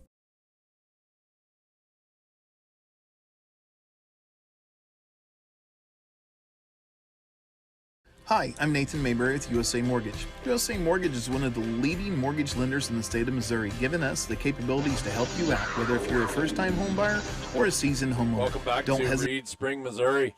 Tigers giving up a kickoff, 85-yard kickoff return for a touchdown after they go up 22-0. 5:32 left here in the first half. See if the Tigers can answer again. You know, that's hard on your offense. Why they come out and they put together what's a 97-yard drive and cap it off with a touchdown. Get it right back. Give those 6 points right back. The offense was looking to take a break, and that's where special teams can be a big game breaker for you. That was number 25, Chris Daniels, on that return, the sophomore for the Reed Springs Wolves. On to kick it off for the Wolves is Abel Bonga. It's going to pooch kick to the 20. And Terrell Davis picks it up there across the 25 up to the 30. He's going to be popped out of bounds at about the 35. That ball hit, and it looked like it took Terrell a second to get to it. You think your up-backs would go field that one for you, but Terrell got his hands on it and put together a nice little 15-yard return. Yeah, you know, you have to sustain a block for about 6 seconds with that kick, so, I mean, there's really nowhere for him to go. Sure. Tigers going to take over at their own 35. 1st and 10, 5:27 left in the first half, and the Tigers are up 22-6. You know, we was crediting the defense. You know, they were bending just a little bit, got the goal line stop, and didn't get an opportunity to do it again there. Unfortunately, see what this offense can do as they come back out onto the field. Be shotgun formation, one receiver to the right, one to the left. Slot receiver is Ian Googie. Backs are Logan Crockett and Trace Wilhite. Beshear keeps it himself. Going to be hit at the 34-yard line in the backfield. Maybe a loss of a yard there. I thought he got back to the line of scrimmage, Wyatt, but it doesn't look like you're going to credit a 1 or 2 yard loss there, maybe. Yeah, I think there was about a yard and a half loss. I think there was a blitz that play, Nate. You know, we just didn't pick him up, but you got to be communicating with your line, you know, before the play even starts and say, hey, if he blitz, I got him. Sure. Bring up a 2nd and 12 now. 4:50 left in the first half. Shotgun formation, 2 receivers left, 1 to the right. Snap to Beshear, looking to throw. Throwing it over the middle to Trace Wilhite, and Wilhite gets a hand on it at the Wolf 40 and cannot bring it in. Tried to one-hand that one. I think if you stick your other hand up there, Wyatt, you might bring that in. Maybe just a touch overthrown, but another one like we seen Logan Crockett earlier. Beshear put that one pretty well where it had to be and was counting on Trace to make the catch. Unfortunately, Trace just couldn't bring it in. Bring up a 3rd and 12 now. You know, you stop the clock here, Wyatt, and Reed Spring, obviously, with the momentum, they get the kick return touchdown and then tackle you for a loss on 1st down. Got us in a 3rd and 12 here. 4:45 left in the first half. Shotgun formation. Beshear takes the snap, throws out in the flat to Googie. He's across the 30, up to the 35, up to the 40, breaks another tackle, across the 50, up to the 40, up to the 30, up to the 20, and he's going to be hit and forced out of bounds at about the 13 or 14-yard line, look like, Wyatt. Ian Googie making up for the penalty earlier. That's the play I was waiting for him last year as a kick returner. That kid is electric, and I watched him play in junior high at quarterback. That kid is a playmaker. You throw a little bubble route to him, and he takes it all the way down. They're actually marking him out at the 11. Ooh. Big run. I thought he was going to get to the house, but credit the Wolves defensive back for getting him stopped. Be 1st and 10 now for the Lamar Tigers from the Wolves 11. Shotgun formation, Terrell Davis coming into the slot for Googie. Beshear takes the snap, hands off around the right side to Logan Kish. He's across the 5, up to the goal line, touchdown Lamar Tigers. 2 sophomores on back-to-back big plays. You bring Logan Kish into the game with fresh legs, and he picks up the 11-yard touchdown run there. Tigers are up now, got those 6 points back pretty quick. 28-6 now. On to attempt the Carthage Ag Service extra point is Jose Juarez. That was a Gearheads Garage touchdown by Logan Kish. Lundeen to hold. Snaps down, another bad snap. Jose Juarez picks it up. He's trying to run with it, and he's going to be hit in the backfield and dropped. How big is that 2-point conversion now there, Wyatt? That's 2 bad snaps in a row. Tigers lead 28-0 with 4:10 left in the first half. You listen to 101.7 KHST, My Country. We'll take a 30-second break and be right back.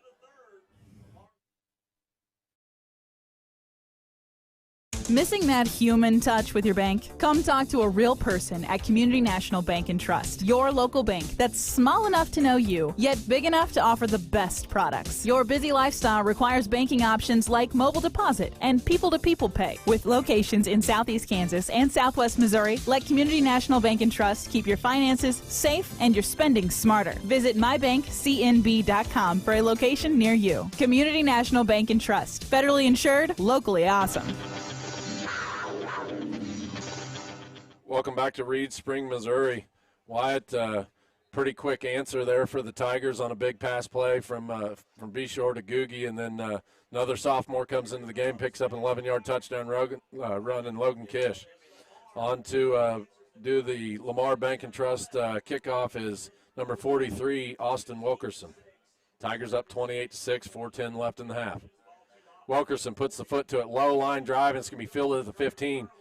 Daniels coming back to the Wolves sideline. Tiger kick coverage got him hemmed in this time, and they're going to force him out of bounds at about the 34, 35. Good job there, Wyatt. They were patient and forced him to that sideline. Once they got him hemmed in, they just kept pushing it to him and gang tackled him out of bounds. Better kick coverage there. You know, on that kick coverage, all you got to do is stay in your lane. He did pick up, looks like he did pick up 20 yards on the return, but a lot better coverage there. I'm sure Coach Lundeen and that special teams unit having a talk with the kick coverage team after that 85-yard touchdown return. Wolves take over now, 1st and 10 from their own 35. Shotgun formation. Snap to him, hands off up the middle. He's going to get across the 35 up to about the 38, 39-yard line and brought down there. 4-yard gain there by Bonga. Abel Bonga checking into the game now. He was the guy that they thought I thought we'd see him just a little bit earlier. They did say he was hurt last week, didn't play against East Newton. He's been playing a little bit of defense. Now they're getting him in on the offensive side. Yeah, I see a lot more passes coming, though, so let's see how much production he gets. 2nd and 6 now from the 39. Shotgun formation, one back in the backfield. Snap to the quarterback. He's going to look to throw. Throws up the right side to Weiss, and he's not looking for it, and it falls incomplete. Weiss got a little confused on the route there, and the quarterback, maybe under a little bit of pressure, fired it early, went right over his head, and he never even knew the ball was there. That'll bring up a 3rd and 6 now for the Lamar Tigers. The Reed Spring Wolves. Tiger defense getting a chance. It's a fast-paced game. Got me all fired up. It's switching sides fast. Wolves going to break the huddle, going to go shotgun formation, 2 receivers left, 1 to the right. Weiss goes back to the tight end spot, 1 back in the backfield. Snap to the quarterback, looking to throw again. He's looking over the middle. It's going to be complete to Gross at the 40-yard line, dragging a guy to the 45, and he's going to have enough up to the 47 for a Wolves first down. Didn't see who was on the coverage there for the Tigers. It was number 9. Number 9. Give it to me. Be number 9, Cameron Sturgill, the outside linebacker. I didn't want to mess it up. Cameron did a good job getting him on the ground. Evan Gross, the guy that produced 4 touchdowns for the Wolves last week, picks up the first down there for him now. 1st and 10 from their own 47. Shotgun formation. Snap to the quarterback. He's under pressure again. Throws out in the flats to Weiss. He completes it at the 50. Spins down at the 48 into Tiger territory. Did get across the 50. Gain of about 6 there on the pitch and catch. Nothing special there, Wyatt. Just an out route to Weiss, and he got it. It took 2 or 3 guys there to get him on the ground. Yeah. I thought he was going to rumble there for a minute. He is 255 pounds, a 200-meter runner, but didn't get his feet going. Good job by the defense getting their hands on him early. 2nd and 5 from the Tiger 48. Shotgun formation. 1 back in the backfield. Snap to him. He's going to hand off up the middle to Bonga. He's trying to get it, make some room, and he's going to be wrapped up in the backfield by number 43, Austin Wilkerson. Credit him a loss for 2 there maybe. Felt like Bonga just trying to make something out of nothing there and stretch that play a little too far. And we seen the closing speed down there on the goal line stop by Austin Wilkerson 2 plays in a row, and Austin closed that one down and dropped him for a loss there of a yard. Third and six now from the 49. Shotgun formation, one back in the backfield, two receivers left, one right. Snap to the quarterback, rolls to the left, looking to throw, throws back to the right, and it's going to be hit at the 50-yard line. Good job there by the defensive end, Trace Wilhite, hitting him for a loss on the play. Why, that was a misdirection pass. He rolled to his left and threw back in the flat to his right, and Trace Wilhite, the left defensive end, had it covered up. I think they're planning on Trace, falling for that fake and not even being there. That's one credit Coach Chris Wilkerson for having them studied up on that. Looks like the Wolves going to take a timeout. We'll take it with them. 30-second break, and we'll be right back. This is 101.7 KHST.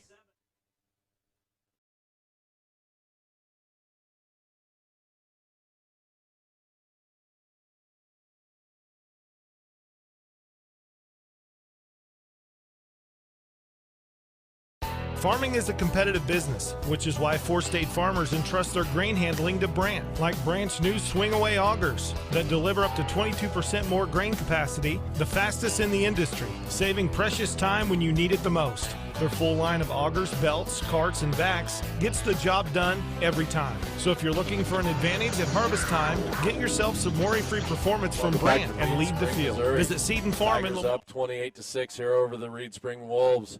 Minute 27 left in the second quarter here, and the Tigers got them in a 4th and 8 now. It looks like the Wolves are going to bring Bonga on the punt. You talked about it earlier. Watch for a fake here. Sure, they got to get some points back and maybe something to build on in the second half. Definitely watch it. Ian Googie, the only return man back there. Snap to Bonga, puts a low kick to it.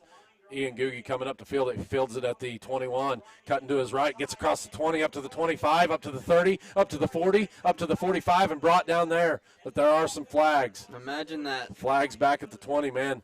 Ian Googie just fielded one there on the hop, and, man, he can really turn on the Jets good.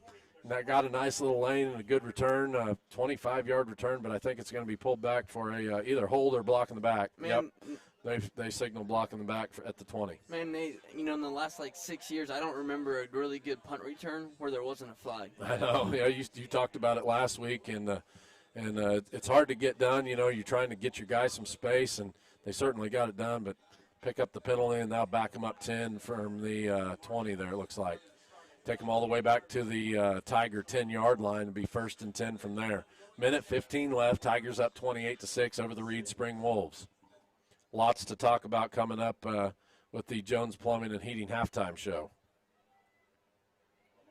Be nice to finish this one on a positive note and in the end zone. Minute 15 left. I don't know what kind of risk Coach Beshear will take here close to his own end zone, but we'll see what happens. Shotgun formation. One receiver to the right, one to the left. Beshear sets him down. Motion to the right. Takes the snap. He's going to look to throw. He's under a little bit of pressure. Pulls up and throws down the Tiger sideline. He's got Mason Gastel. This will be caught at the 50-yard line. He's got room across the 40, up to the 30, to the 20, to the 10. And I just told you, Tiger touchdown. And no flags. And no flags. Mason Gastel going up and fighting through to get a catch, and then breaks a tackle and just takes it 50 yards from there to the house. Holy cow. Dude, I was just about to ask him, so Nate, do you think you should take a shot here? We're by our end zone, and Jared says, yeah, I am. Good call. Good call. I'd never thought he'd do it, though. You're that close. You take a sack down to the 1-yard line, and yeah. Boy, howdy. What a exciting Gearheads Garage touchdown. On to attempt the Carthage Ag service extra points, Jose Juarez. Snaps down to Lundeen, kicks up, and it is left. No good. Tigers lead 34-6. Minute 2 left here in the first half. Take a 30-second break and be right back. You're listening to 101.7 KHST, My Country. Is your car running?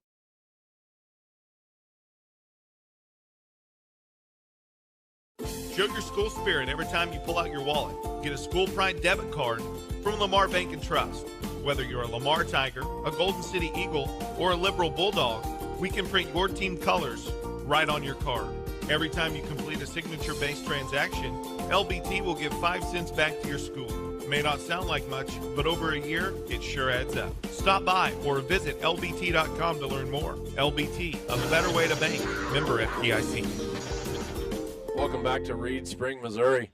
Tigers up 34-6 here with a minute 2 left in the first half, coming off a what was that, 90-yard touchdown pass from Joel Beshear to Mason Gastel. Joel put it in a pretty good spot. Definitely been working on the passing from last week because he's thrown some pretty good balls. But Mason Gastel's got 2 receiving touchdowns, and they're both big plays. Big strike there for the Tigers, and saying there during the break, I'd have bet a $100 bill you don't throw it there. But Joel got time and made a good pitch there. Wilkerson kicks off. It's going to be a onside kick, and it's going to be hit at the 45. Tigers scrambling to recover. I don't think they got on it, Wyatt. You know, I don't think that was meant to be. Yeah, I think it just went off of Wilkerson's, the right side of his foot there, and it was just kind of a botched kick. But Wolves recovered at their own 45. 1 minute even left. Yeah. You know, we didn't even see the ball when it hit their players' hands and it started bouncing around. We were thinking it was going deep, but. Mason Gastel on 2 catches, 2 touchdowns, and he's got, 180 yards. I don't know. We'll get to it at halftime, but 2 big touchdown catches. 1st and 10 from the Wolves' 45. Shotgun formation. Snap to the quarterback. He's going to look to throw. Throws in the out to Weiss, and it's going to be batted down by Logan Crockett. Good job there, Weiss, however you say it, coming up, trying to come up with that ball, but Logan Crockett was the story on that one. He got his hand in there and knocked it down. Yeah, that's the 3rd time they've run that play in the last 10 for them, so I think we're getting used to it. Yep. Tiger defense, kind of the story of this first half here for the Tigers, but you look up on the scoreboard and the offense getting some production. 56 seconds left. 2nd 10, shotgun formation. Weiss in the slot. Snap to the quarterback. He's going to hand off right up the middle. He's across the 45 up to the 50. Going to be spun down at the Tiger 49 there by Austin Wilkerson. Hard tackle there by Austin Wilkerson. I think that was blue ball, number 23 for the Wolves. Good hard run, but Austin Wilkerson coming up and laying a hat. 3rd and 4 now, 38 seconds left and the clock's ticking. Shotgun formation. Snap to the quarterback. He's going to hand off up the middle again. He's going to be hit at the 50, at the 49. Going to be drove back there. Gang tackled by Trace Wilhite and Logan Crockett. Going to bring up 4th down. Why do you think the Wolves take a shot here, or they just go to the half? I mean, I would. Definitely, if you're going to do it, throw it long, because if it gets picked. Yeah, I mean, I would have called timeout also. See what they do here. Coach McFarland looking at the clock, see if he is going to call a timeout. He's not. He's going to burn the clock off, and that'll bring it into the first half. Tigers up 34-6 over the Reed Spring Wolves. Stay tuned for the Jones Plumbing and Heating halftime show. We'll take a 3-minute break and be back. You listen to 101.7 KHST, My Country. Eisenhower Lumber is your full-line lumber. The management staff and all employees of Redneck Outdoors, one of the Barton County area's largest employers, would like to wish the Barton County area teams a great year. Redneck Outdoors is always a supporter of area student athletes, band members, cheerleaders, and the entire school system. It takes a lot to create a winning team, and Redneck Outdoors would like to recognize everyone involved. Redneck is always looking for qualified applicants for employment and is proud to support the Barton County area's workforce. Redneck offers competitive wages, health benefits, 401k, as well as an employee stock ownership program. You can apply at 1705 Gulf, Lamar, Missouri, or call 417-682-1927. Redneck Outdoors, nationally known, locally owned and operated. Proud to be a part of Barton County. Redneck is an equal opportunity employer.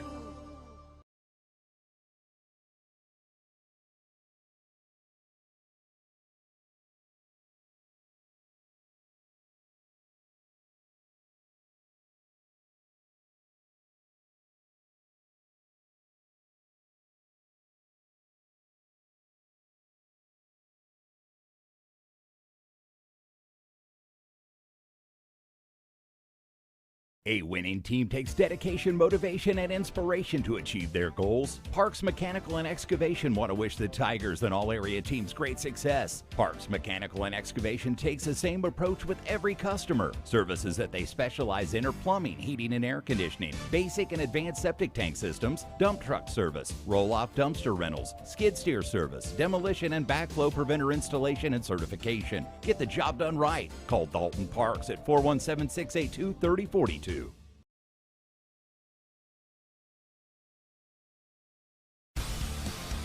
Is your car running rough? Maybe it needs some TLC from Gearhead. Gearhead's Garage is conveniently located at 705 East 12th Street in Lamar and offer full automotive repair services, including repairs from rear ends to front ends and everything in between, even tires.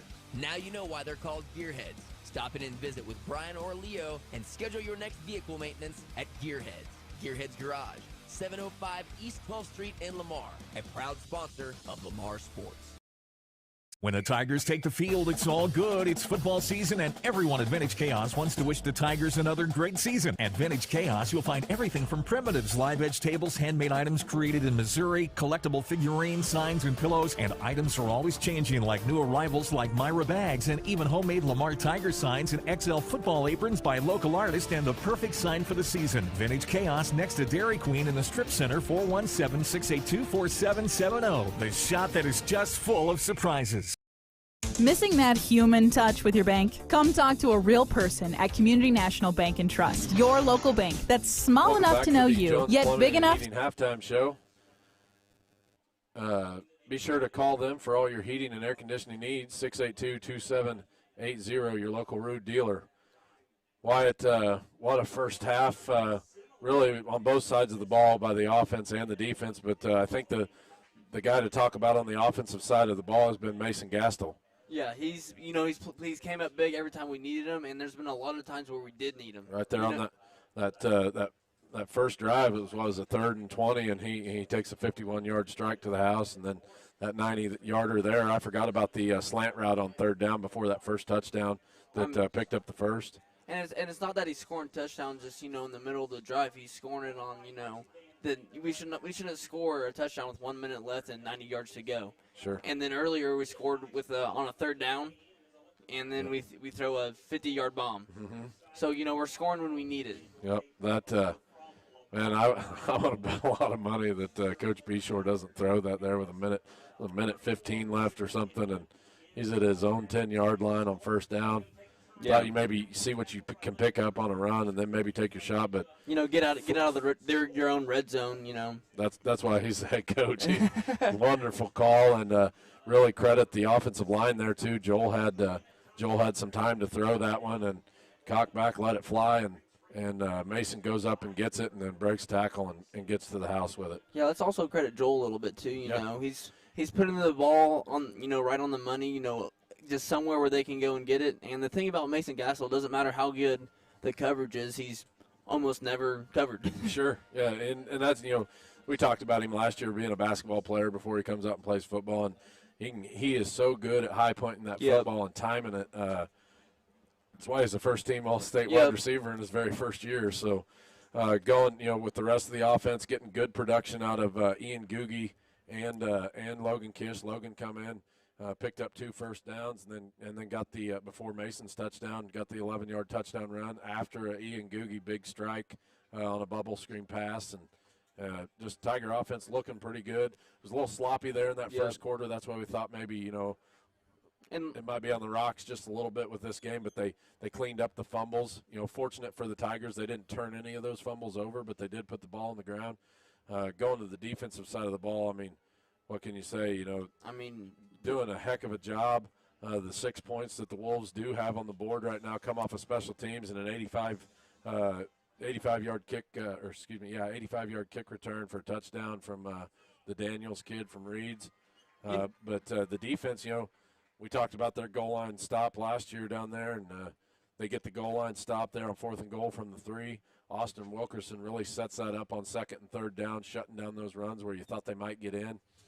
And then Mason Gastel covering Weiss, the stud for the Wolves, and breaking up the pass, turns the ball over, and Tigers put together a 97-yard touchdown drive that really milked that second quarter down quite a bit because the rest of the score has been pretty quick, so.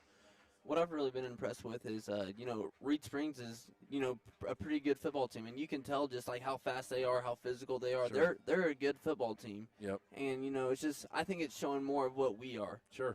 Rather than who we play, it's how good is what's our ceiling. Yep.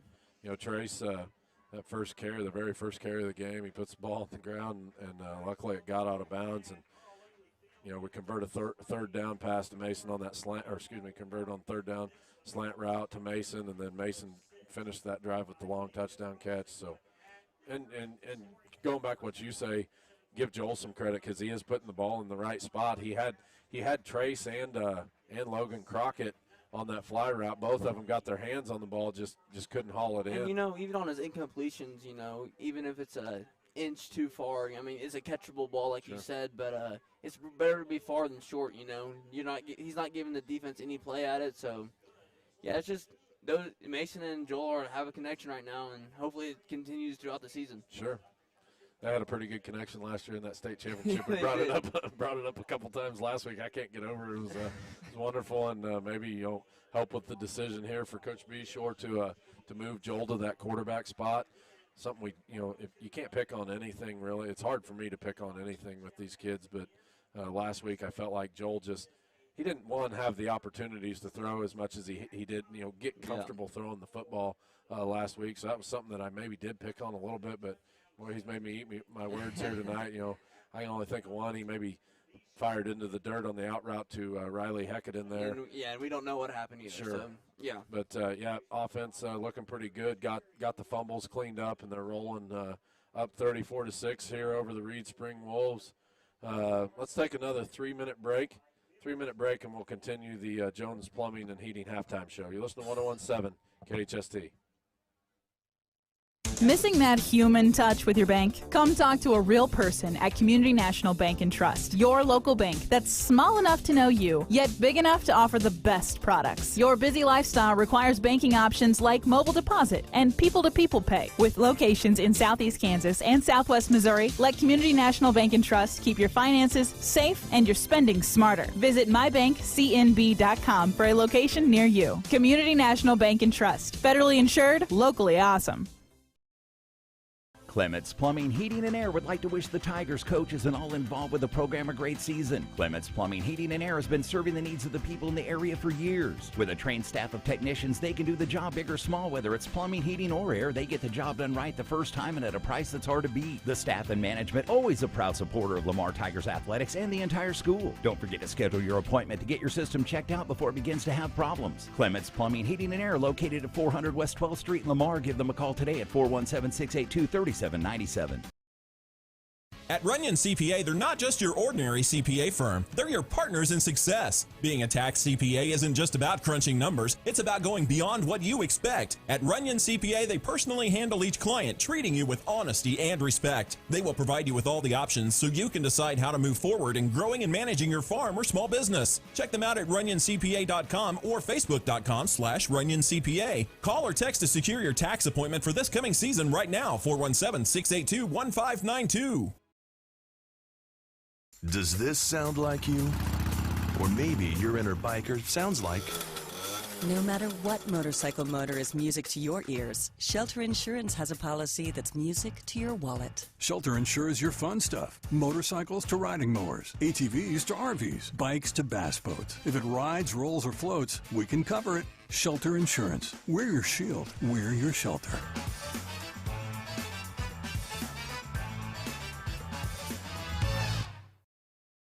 Do you want real pizza made fresh with homemade dough and sauce with all the ingredients? Go to Mother Tucker's Pizza. Your perfect pizza is waiting. They have curbside delivery, dine-in, daily buffet, fresh daily salad, or you can try the nachos, wings, mushrooms, and toasted right out of the oven sandwiches. Mother Tucker's Pizza has 12 specialty pizzas, or they can custom make yours. They also have a patio to hang out with friends and family. Come on by before the game. We're open Friday night home games only until 10 for carryout. Mother Tucker's Pizza, the pizza you've been waiting on. Next to the golf course in Lamar. Call ahead 681-0855. McDonald's of Lamar is proud to be a supporter of all area students and athletes and would like to wish the Lamar Tigers congratulations and continued success throughout the season. McDonald's of Lamar is now under new owners. Shane and Kara Campbell are proud to be members of the Lamar community. Whether you dine in or drive through, they strive to give you the best and most courteous service. Welcome back to the Jones Plumbing and Heating halftime show. Wyatt going over some scores in the Big 8. Looks like McDonald County's up over Springfield Catholic 35-0. Nevada 26-8 over Hollister right now, and the big one that caught my eye was Marshfield's up 21-0 over Cassville at halftime. McDonald County is up now 38-0 over Springfield Catholic with 2 minutes left till half. Nevada is up 32-8 at half is the next update. So some scores around there. Michael showing to you on the live stream for those of you just listening on the radio. We got some of the Big 8 standings after week 1. Cassville's 1-0. Of course, Lamar 1-0. Mack County 1-0. Nevada 1-0. East Newton 0-1. Monette 0-1, and that'll wrap up the west side. Going to the east side of the Big 8, Hollister is 1-0. Reed's 1-0. Aurora 0-1. Logan Rogersville 0-1. Mount Vernon 0-1, and Springfield 0-1. So if you're looking at that, you're looking at that on the live stream. Definitely the west after week 1 had a bit of a better showing than the east side. Wyatt just going through the first half and picking up where we left off. Not much to pick on both sides.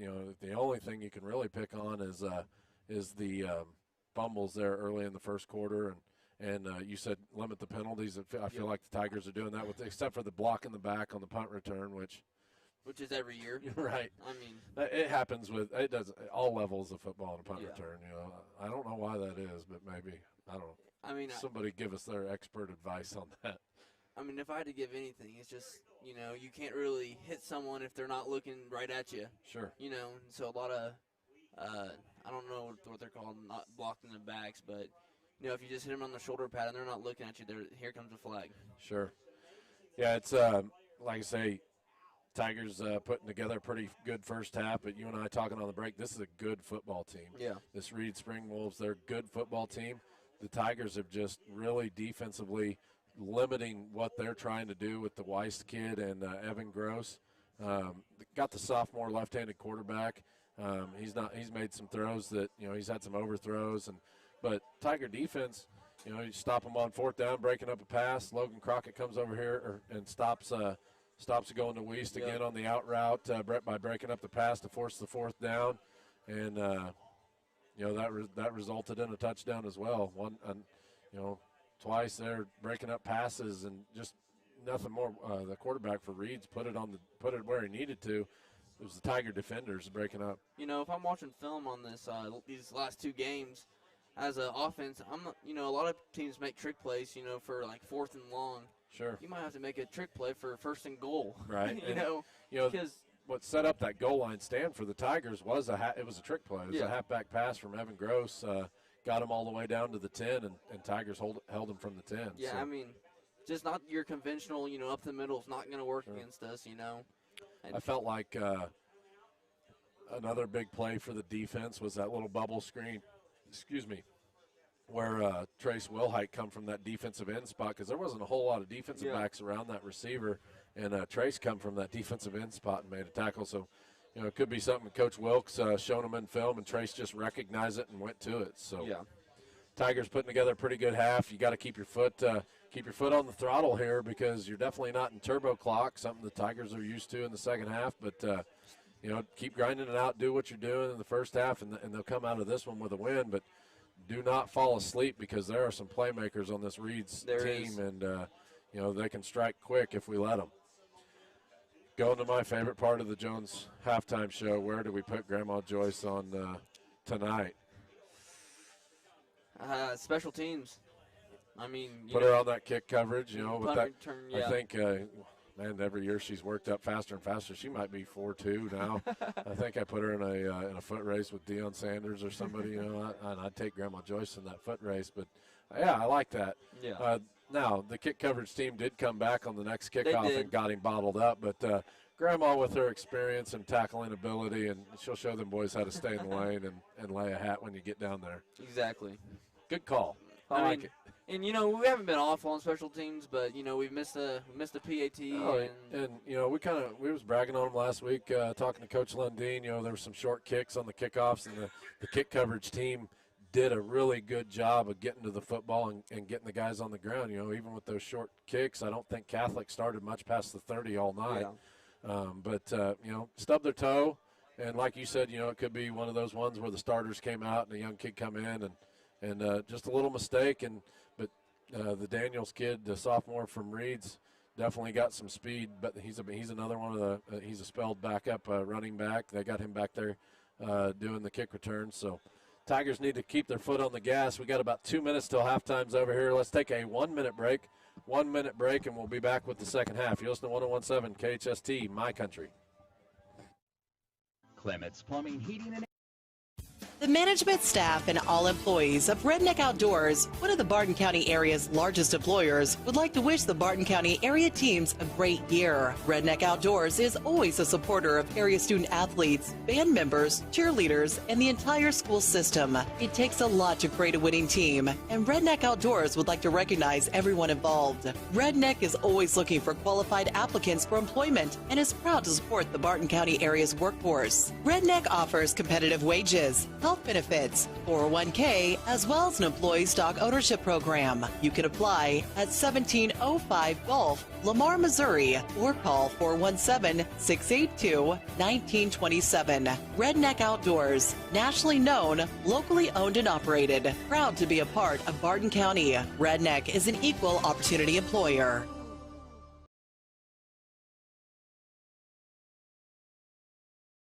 Seven 681-0848.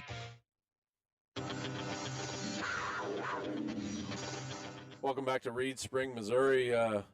Tigers up 34-6 here over the Reed Spring Wolves, and we mentioned there Tigers kicked off to start the first half. They're going to receive this half, and hopefully Tiger offense can build on what they had going in the first half, Wyatt. Yeah, look for an onside kick here. I don't see how they need to start, pulling some stuff out of their playbook to, if they're going to have a chance to come back. Sure. And they got, we talked about the momentum and your keys to the game and forcing a big turnover. Well, yeah, special teams is a good time to do it. You're down here, and I like your thought there. We'll see what Reeds does here to start the second half. They got to get on the board, and they got to get on quick if they want the momentum back in this game. It seems like we only have two people on the left side of the field over there, And we're watching Bonga warm up warm up kicking, and he's got a really good leg. He has a good leg. You have to believe that he can be precision with it. He is going to kick it high. It's going to be fielded by Terrell Davis at the 15, going back to midfield. Gets up to the 20-yard line, dives ahead, and a shoestring tackle is going to get him brought down at the 19-yard line, 20-yard line there. There was a lot of green grass in front of him if he didn't go down right there. Credit the Wolves kick coverage there, diving and getting a hand on Terrell and getting him brought to the ground. It was a shoestring tackle, and I do agree with you. He had some room there going to that Tiger sideline. Tigers will start 1st and 10 from their own 20. See how they come out here. Going to go into the huddle. Usually Coach Beshear calling the plays from the sideline. Going to go with the huddle for the first play of the second half. Shotgun formation for Beshear. 2 receivers to the left, 1 to the right. Wingbacks are Trace Wilhite and Logan Crockett. Slot back is going to be Terrell Davis. Motion to the right with Davis. Snap to Beshear, keeping it himself up the middle. He's going to be hit right there pretty quick. Maybe a gain of 4 brought down no gain on the play. They did bring him down at the 20-yard line. Couldn't see he was going to that far side. Brought him right down there at the line of scrimmage. Just a little quick hit and play. Joel did have that 29-yard quick touchdown in the first half, and we talked about last week how fast he could pick up 15, 20 yards, and Wolves got him shut down that time. 2nd and 10 now from the 20. 2 receivers to the right, 1 to the left. Shotgun formation. Beshear takes the snap. Hands off to Trace Wilhite around the left side. Hurdles the guy at the 20 up to the 25 to the 30, 40, up to the 45, and going to be popped out of bounds at the 49. Good run there by Trace Wilhite. They didn't get him on the ground. They just shoved him out of bounds. He refuses to go down. Hard runner. We talked about it in the first half. Did a good job covering up the football there and picking up a nice gain. 29-yard run there for Trace Wilhite. Be 1st and 10, as I mentioned, from the Tiger 49. Going to go back to the shotgun formation. 2 receivers left. Ian Googie, the sophomore, checks in at the slot for Terrell Davis. 1 receiver to the right's Riley Heckaden. Beshear looking over the defense, sets the line down, takes the snap. Reverse to Ian Googie around to the right side. He's across the 50, up to the 45, and going to be spun down actually about the 46. Googie, we mentioned how electric he was there in that first half, man. If he can get through that tackle, he might be end zone dancing. Yeah. Good pickup of 4 or 5 yards there by Googie. Bring up a 2nd and 5 from the Wolves 46. 10:40 left in the third quarter. Tigers up 34-6. Shotgun formation again. 2 receivers to the right, 1 to the left. It's going to be Googie staying in at the slot. Motion to the left now with Googie. Beshear letting him get set. Takes the snap. He's going to look to throw. Throws the out route to Mason Gastel. It's going to be incomplete. No, excuse me, that was to Riley Heckaden. They're trying to get the ball in first-year player Riley Heckaden's hands. It's just been incomplete each time. Riley got his hands on it there, but the defender was all over him. I think you credit that incompletion to the defender there. Yeah, that was great defense. You know, you almost had to throw a exact perfect ball there, and it was low and outside where it needed to be on that out route, so he can't jump that and pick it, but he dove and got his hand in there and broke it up. Shotgun formation, 2 receivers to the right, 1 to the left. Looks like Terrell Davis checking into the slot now. Snap to him, hands off around the left side to Trace Wilhite, hitting the backfield, and he's trying to stretch it out, and he's going to be maybe a loss of a yard there. They're going to bring him down at the 47, looks like. Bring up a 4th down for the Tigers, 4th and 6 from the 47 maybe. Oh, they actually gave him a pretty good spot, spotted him a yard ahead to the 46, so no gain on the play. We'll see what we do here. Trace was hit about 3 or 4 yards deep in the backfield there and fought ahead back towards the line of scrimmage, got a good spot. Interesting call here, Nate. Yep, Tigers going to go for it in their own territory. 2 receivers to the right, 1 to the left. And Coach Beshear wants to talk about it now. He's going to take a timeout. We'll take it with him. 30-second break, and we'll be right back. You're listening to 101.7 KHST, My Country.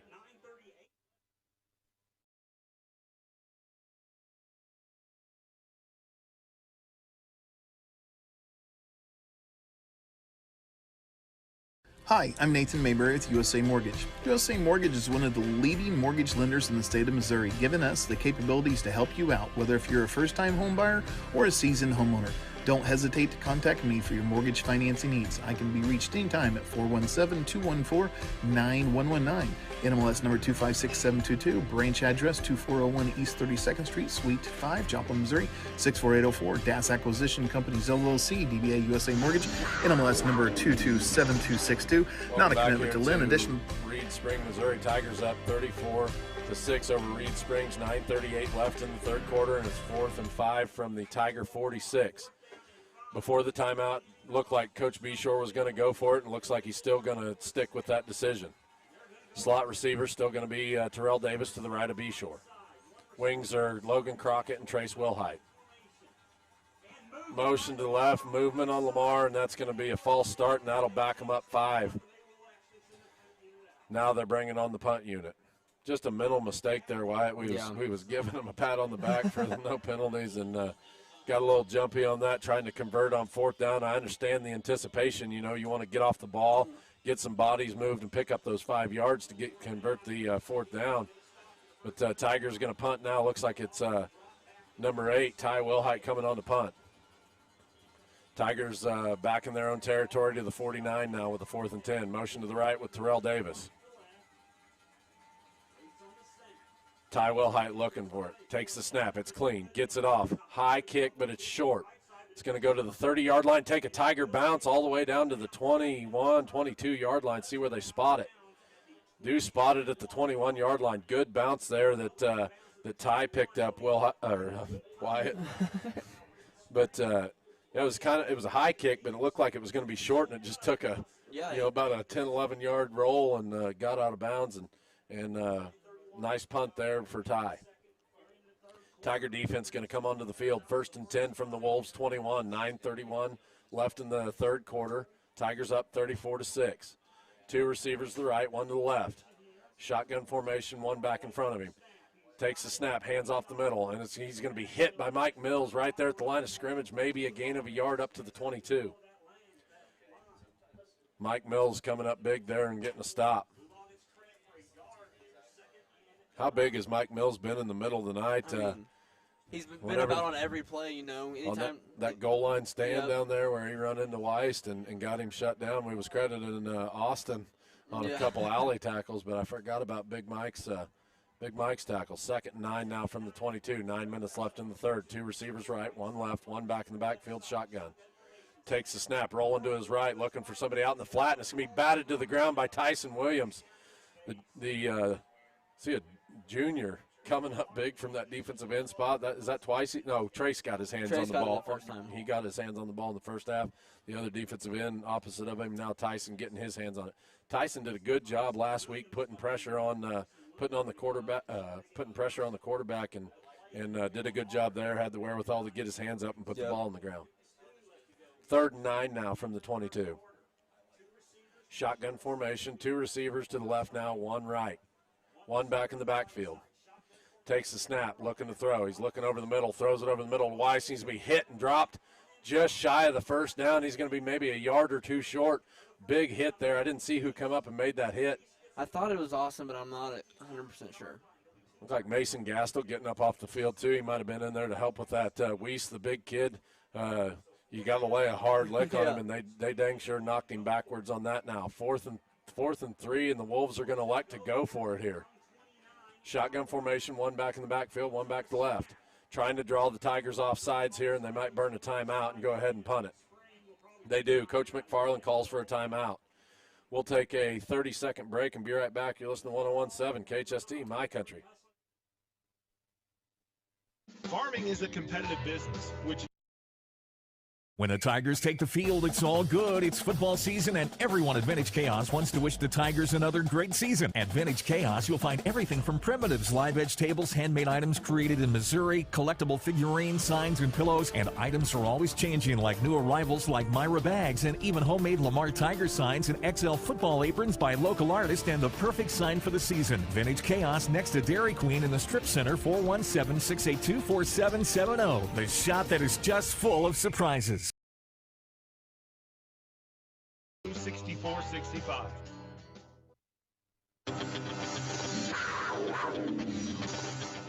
Welcome back to Reed Spring, Missouri. Tigers up 34-6 here over Reed Spring.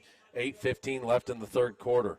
You know, Nate, unless this is a fake, I really don't understand the call on punting the ball here. Wolves are going to show punt. Bongle takes the snap, gets it off, and it's a knuckleball going to hit at the 40-yard line and take a little bit of a Reed's bounce towards the 35. They're going to down it there. That's enough for a USA Mortgage defensive stop. Call Nathan Mayberry for all your mortgage needs. 417-214-9119. All right, just another good series there for the defense. The only thing they really give up was that pass over the middle, but the big thing, not just the completion, the penalty flag on the field. Okay, thanks. Michael was nice enough to give Wyatt a little bit of a screen. It's over there in front of Wyatt. Wyatt gave me the point, and so did Michael to tell me there was a penalty on the play. I get to talking and not looking down at the field. But back to the defense, the only thing that really come out of that drive was the completion, but the big hit and knocking Weiss back, keeping him from getting that first down, because that kid's 6'4". If he leans forward, he can lean in there and pick up the first down on that, and they stopped him short of it. So it is a flag on the Tigers, and that'll back them up. Maybe a block in the back them up 10 to the 26. 1st and 10 from the Tiger 26. 8:05 left. Tigers up 34-6. Shotgun formation. 2 receivers right, 1 left. Ian Googie back into the slot.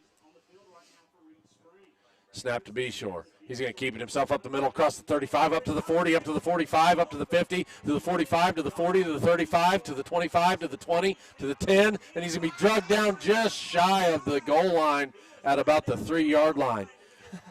The Daniels kid, Chris Daniels, the sophomore that took the 85-yard touchdown run to the house, caught Beshear from behind. Looks like Beshear maybe stretching out a cramp now. But got him brought down just there at the 2 or 3 yard line, just shy of the goal line. That would have been a heck of a big run there by Beshear. Yeah, they're actually calling the medical staff out to get Joel stretched out. We'll take a 30-second break and be right back. You're listening to 101.7 KHST, My Country. American Family.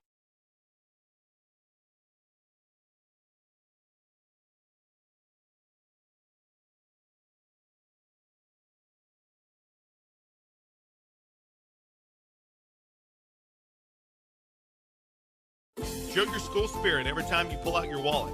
Get a School Pride debit card from Lamar Bank and Trust. Whether you're a Lamar Tiger, a Golden City Eagle, or a Liberal Bulldog, we can print your team colors right on your card. Every time you complete a signature-based transaction, LBT will give 5 cents back to your school. May not sound like much, but over a year... what was that, 67-yard run? What did you say? 67, 69. 67-yard run by Joel Beshear all the way down to the 2-yard line, 3-yard line. And, no, they actually spot him at the 6, Wyatt. Whoa. They said his knee went down at the 6, so they back him up a couple of yards there. But a heck of a run there by Joel Beshear. Looked like cramp. He is up off the field, kind of limping towards the sideline there, stretching his leg out. Looked like a cramp. Looks like Ty Wilhite going to come into the quarterback spot now for the Tigers. Austin Wilkerson and Logan Crockett the wings. Wilhite looking over the defense, takes the snap straight ahead with it, gets across the 5, up to the goal line, dives, touchdown Lamar Tigers. And the junior comes in at the backup quarterback spot, takes the snap straight ahead and scores. Good job there by Ty Wilhite. Kind of read the defense and stretched out a little bit to the left and then dove for the goal line and got in. Yeah, that's great run there, great blocking, you know. All of it, all the way around. That's a Gearheads Garage touchdown. On to attempt the Carthage Ag Service extra point, Jose Juarez. Snaps down, kicks up, and it is right down the middle. Good. Tigers are going to lead this one here 41-6 over Reed Spring with 7:38 left in the third. You're listening to 101.7 KHST, My Country. We'll take a 30-second break and be right back. Beardy's Custom.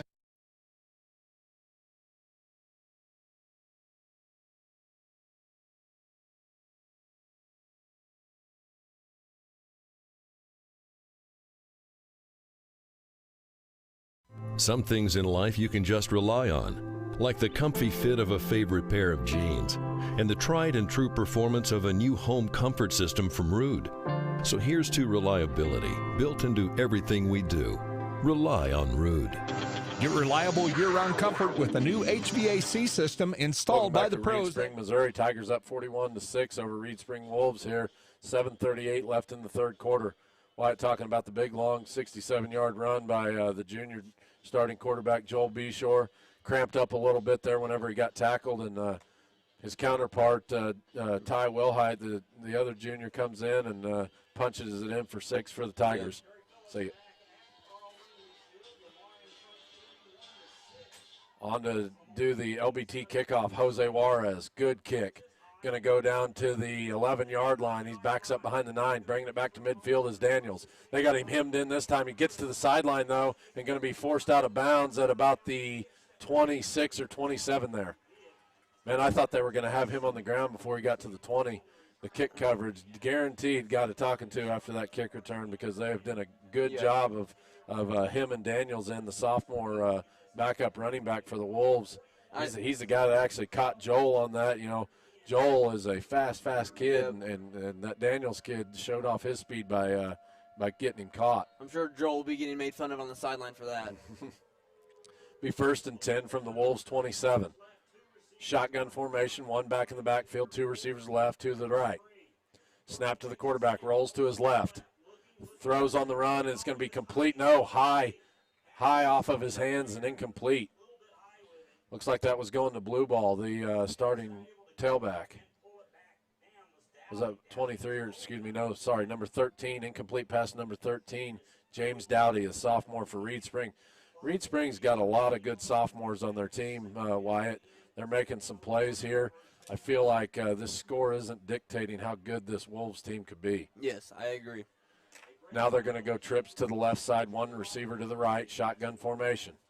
Snap to the quarterback, high snap, and he hands it off to blue ball up the middle. He's going to be hit by Logan Crockett from that outside linebacker spot. Maybe a gain of a yard. Good job there by Logan Crockett, knifing around that end and making the tackle. You know, and this team, like you said, is super young, so we'll be seeing a lot of this familiar faces in the upcoming years. Sure. As I mentioned, Tigers up 41-6, so they do have the turbo clock rolling here. Be 3rd and 10 now from the Wolves' 29.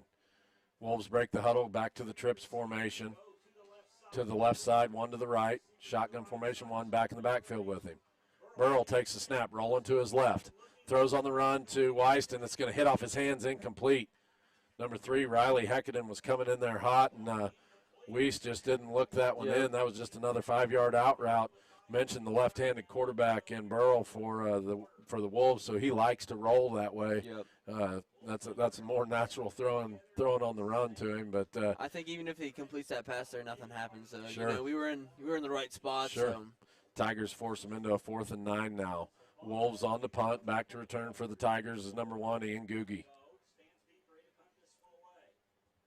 Snap to him, it's low, and it's bobbled, and he's going to try to run with it. He's going to be hit in the backfield. He's going to be still going. Tigers get another guy with a hand on him, and they're going to drag him dead there at the 10-yard line. They blow the forward progress. Just a mental mistake there by the Wolves, and number 33, Abel Bonga. And a penalty flag on the play I didn't see. I was looking down for the name. Did you see what the flag was on? It was an unsportsmanlike, I think, on one of the teams. See who they call this against. I didn't see anything there at the end. I was looking for Bonga's name there on the rosters. Unsportsmanlike against the Wolves. Yeah. So they drop him at the 10. That should go half the distance of the goal maybe on the unsportsmanlike. Probably move the Tigers up to the 5-yard line. Just a mental mistake there in the special teams game for the Reed Spring Wolves. You know, they're down here by 35 and really needed to get that punt off to stay any kind of hope with 4:49 left here in the third. But Tigers actually they don't mark anything off. Tigers got the ball at the 11-yard line. And Joel stays out of the game for this drive. Ty Wilhite going to stay in at the quarterback. Shotgun formation, stacked receivers to the left. One receiver to the right. Wilhite takes it straight ahead again. He's across the 10 up to the 5 and spun down there. Ty doing a good job. He just kind of squeaking through that hole, and Ty a little shorter than Joel, but does a good job of getting his pads low and running hard. Gets the Tigers now 1st and goal from the 5. Yeah, the good thing about our team is if one person goes down, we have a guy that can step up in about every spot. Sure. It's like Tigers going to take their time here making this play call. Stack receivers to the left again, one to the right. Hands off to Logan Crockett around the right side. Huge hole. Good block there by Stetson Wiss, number 56. The senior did a good job kicking that end out, and you could have drove a Mack truck through that hole, and Logan Crockett moonwalks into the end zone. Pretty much. You know, we've been running that QB power every single play, and they're just thinking that's what it was going to be, and that's what happens when you guess on the defensive side of the ball. Needed one big block, and he got it in the way of Stetson Wiss. Gearhead's Garage touchdown by Logan Crockett. On to attempt the Carthage Ag Services, Jose Juarez. Kicks up, and it looks like it flies a little bit right, and it is no good. Tigers lead here 47-6, 4 minutes left in the third quarter. You're listening to 101.7 KHST, My Country. We'll take a 30-second break and be right back.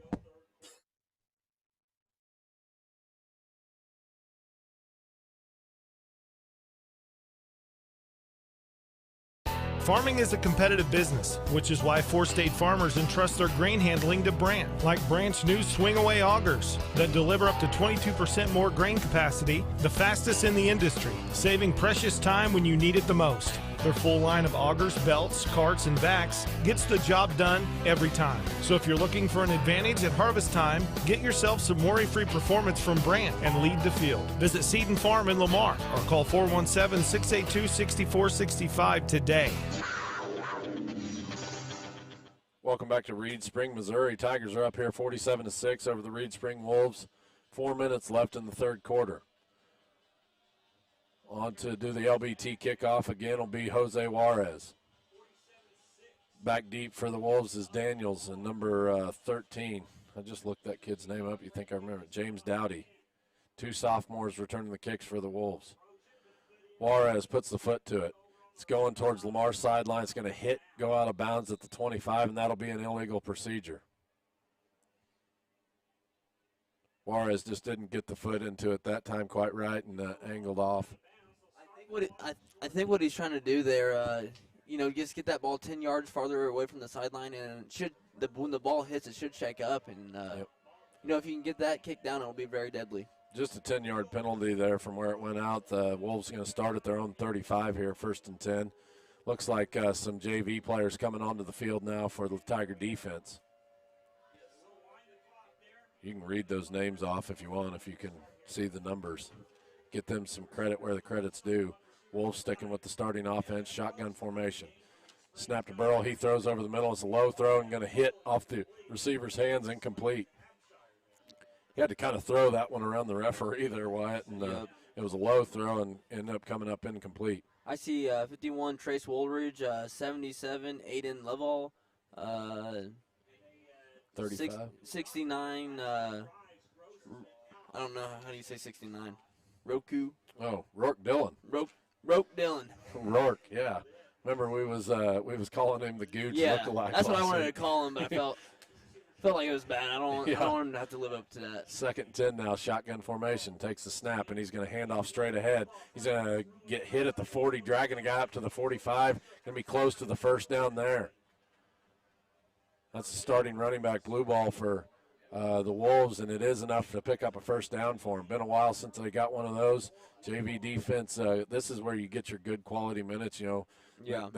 Wolves still having their starting offense out on the field, and this is going to be a good test for the JV defense.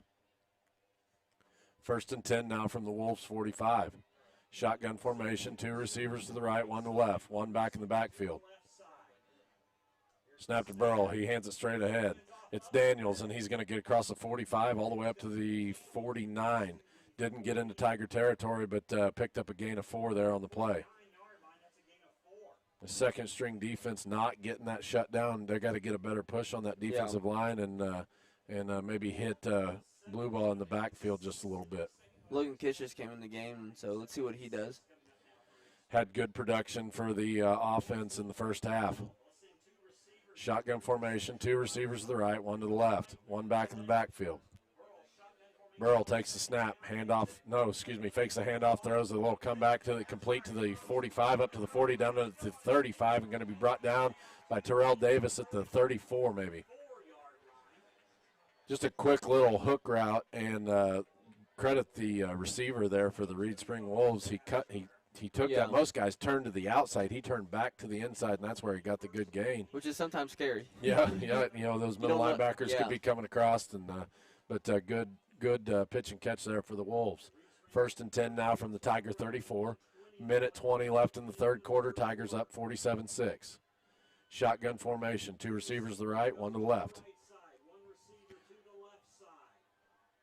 Burrell takes a snap. He's looking to throw a slant route again. He's going to be hit at the 25, wrapped up by Terrell Davis, but it is going to be complete. Gain of 9 on the play. Gain of 9, just a slant route there. Terrell Davis, the backup corner over there for Mason or Riley Heckaden, did a good job cut. That's a hard route to cover, playing defensive back.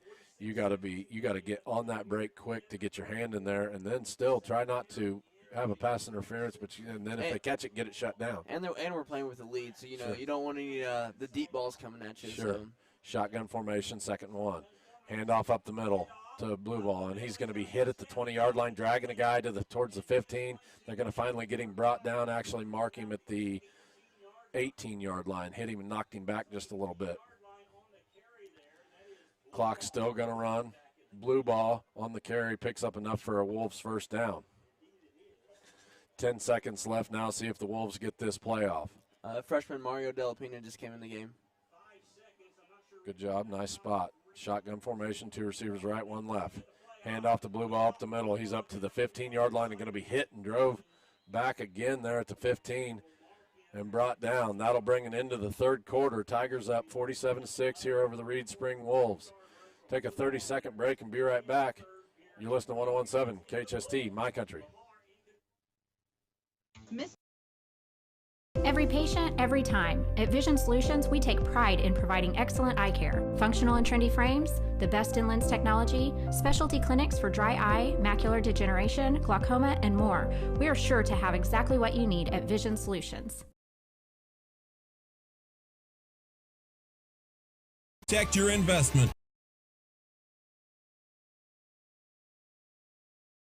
Now that the sun is getting hotter, you need to stay cooler. Shady's Tint and Detail can help you do just that. Auto, residential, or commercial window tinting is a specialty. Tigers up 47-6 and the turbo clock running, but The Wolves threatening to score here as they have the ball at the Tigers' 16-yard line, be 2nd and 7 from the 16. See if this second-string defense can get a stop here. Wolves sticking with their first-string offense. Burrell, the quarterback. Blue ball, the running back. 2 receivers to the right, 1 to the left. Weiss at the left tight end spot. Shotgun formation. Waiting for the officials to start it. There we go. Snap to Burrell. Hands off to Blue up the middle. He's trying to get out to the left side. Gets across the 15 and going to be brought down there by Rourke Dillon at about the 13 or 14. You know, even though we're allowing them to drive down the field, you know, we're not allowing any big plays except that one pass. But ever since then, we've been kind of sticking with it. Sure. Like to see the Tigers stuff one here in the backfield or no gain and put them in a 4th down. Be 3rd and 4 now from the 13. 11:30 left in the game. Tigers up 47-6. Shotgun formation, 2 receivers right, 1 left. Snap to Burrell. A penalty on the play. Hands off the blue ball up the middle. He's going to be hit at the 10-yard line and dribble right down there. Flag came from the far side of the field over towards the Tigers sideline. It's a side judge. See maybe if the Tigers lined up off sides or we got a false start. Illegal procedure, false start on the illegal shift on the Wolves, so that'll back them up 5 from the 13, take them back to the 18-yard line. A little more 3rd and manageable now for this Tiger defense. You dang sure don't want to give up a touchdown throw or run, but you know, you got to, if they do run the ball on the ground, you'll want to get them stopped before they get to that 5-yard mark and make it a little bit longer fourth down conversion for them. Yeah, I'd see a screen pass coming up or or a deep ball or something. I don't know. We'll see what happens here. Shotgun formation, 3rd and 10. Snap to Burrell. He is going to throw. Throws out in the flat to blue ball. He catches it at the 15, cross to the 10. He's going to be hit hard by Terrell Davis out of bounds at the 9-yard line. That is a leader for the Mother Tucker's hit of the game right there. Burrell got a stiff arm on the first guy that put the hand on was number 13, Rain Steven. Broke Rain's tackle, but Terrell Davis coming over and laying a wallop on blue ball. Daniel's going to check in now for the Wolves at the backup running back spot. That is enough for a Wolves first down, getting them down to the 9-yard line. 10:35 left in the game. Tigers up 47-6. Shotgun formation, starting offense still in for the Wolves. Snap to the quarterback. Hands off to Daniels up the middle as he's up to the 5 and going to be shut down there about the 5. Good job getting a hand on that Daniels kid. Reminder of the kid that took it 85 yards to the house on the kick return, so he can fly. I think you try to get him outside there and use his speed against this second-string Lamar defense, but they ran him up the middle. The defense did a good job getting him shut down, only a gain of 4 on the play. Yeah, and you know what? They haven't been able to run up the middle the whole day, so maybe they want to work on it. Sure. Be 2nd goal now from the 5-yard line. 9:50 left in the game. Tigers up 47-6. Shotgun formation, hand up the middle. Daniels again. He's up the middle. Touchdown, Reed Spring. And the Wolves get on the board offensively finally. Daniels the only scorer here tonight for the Wolves, so he's putting in the work. Makes the score 47-12. Same penalty flag on the field, but see what it is.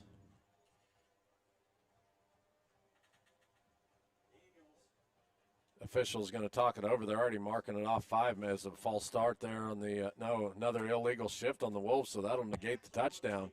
Back them up to the 10-yard line. 2nd goal now from the 10. Break for this second-string Tiger defense. Take the touchdown off the board. 9:40 left in the game. Tigers up 47-6. Shotgun formation. Daniel staying in at running back. 2 receivers to the right, 1 to the left. Burrell going to take the snap. Hands it off up the middle again to Daniels. He's driving ahead and going to get up to the 7-yard line maybe. Gain a 3 there on the carry for Daniels. Now Tigers got him in a 3rd and goal. See if this second-string defense can get off the field here with another goal line stop. They got a couple breaks, Nate. Sure. So, That penalty was big. Took the touchdown away from the Wolves, and so trying to give this second-string defense all the chance they can to hold the Wolves here out of the end zone. 3rd and goal from the 7. 9 minutes left now. Tigers up 47-6. 2 receivers to the right, 1 to the left, 1 back in the backfield. It's Daniels staying in the game. Snap to the quarterback. He's going to fake the handoff. He's looking out in the flat, throws across the middle, and it puts it behind him, and it's incomplete. Touchdown pass was dropped. Yeah, Tigers went out in the flat with Weiss and left that wide receiver on the slant wide open. That's just miscommunication. One of those guys were supposed to take it, and they did it. Burrell just threw it behind him, and it hit off his hands, incomplete. Another break there for the second-string defense because of miscommunication on the coverage. He was wide open.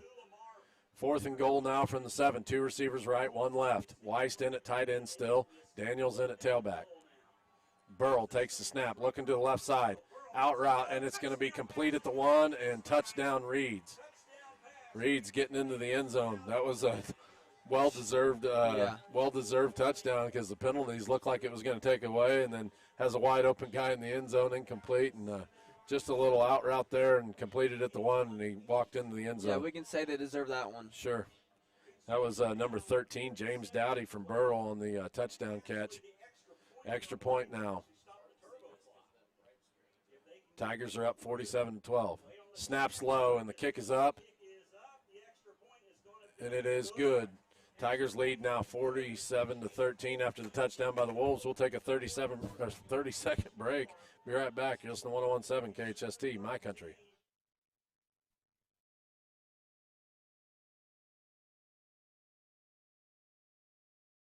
Now that the sun is getting hotter, you need to stay cooler. Shady's Tint and Detail can help you do just that. Auto, residential, or commercial window tinting is a specialty of Shady's. They also do auto glass repair and replacement, plus spray-in bed liners. Stop in and see the new location across from Clements Plumbing and Heating on 12th Street in Lamar. Call 417-392-9200 to schedule your appointment. Stay cooler and protect your investment. Welcome back to Reed Spring, Missouri. After the touchdown by the Wolves, well-deserved touchdown like we talked about, Wyatt, brings the score 47-13, and 34-point lead will shut the turbo clock off. We talked about it last week. When you are in a turbo clock, if there's a touchdown by either team, it does stop the clock. Yep. New this year for 2021. It does stop the clock in a turbo clock situation, but Wolves put it within 34. It's off anyway. Back to return for the Tigers.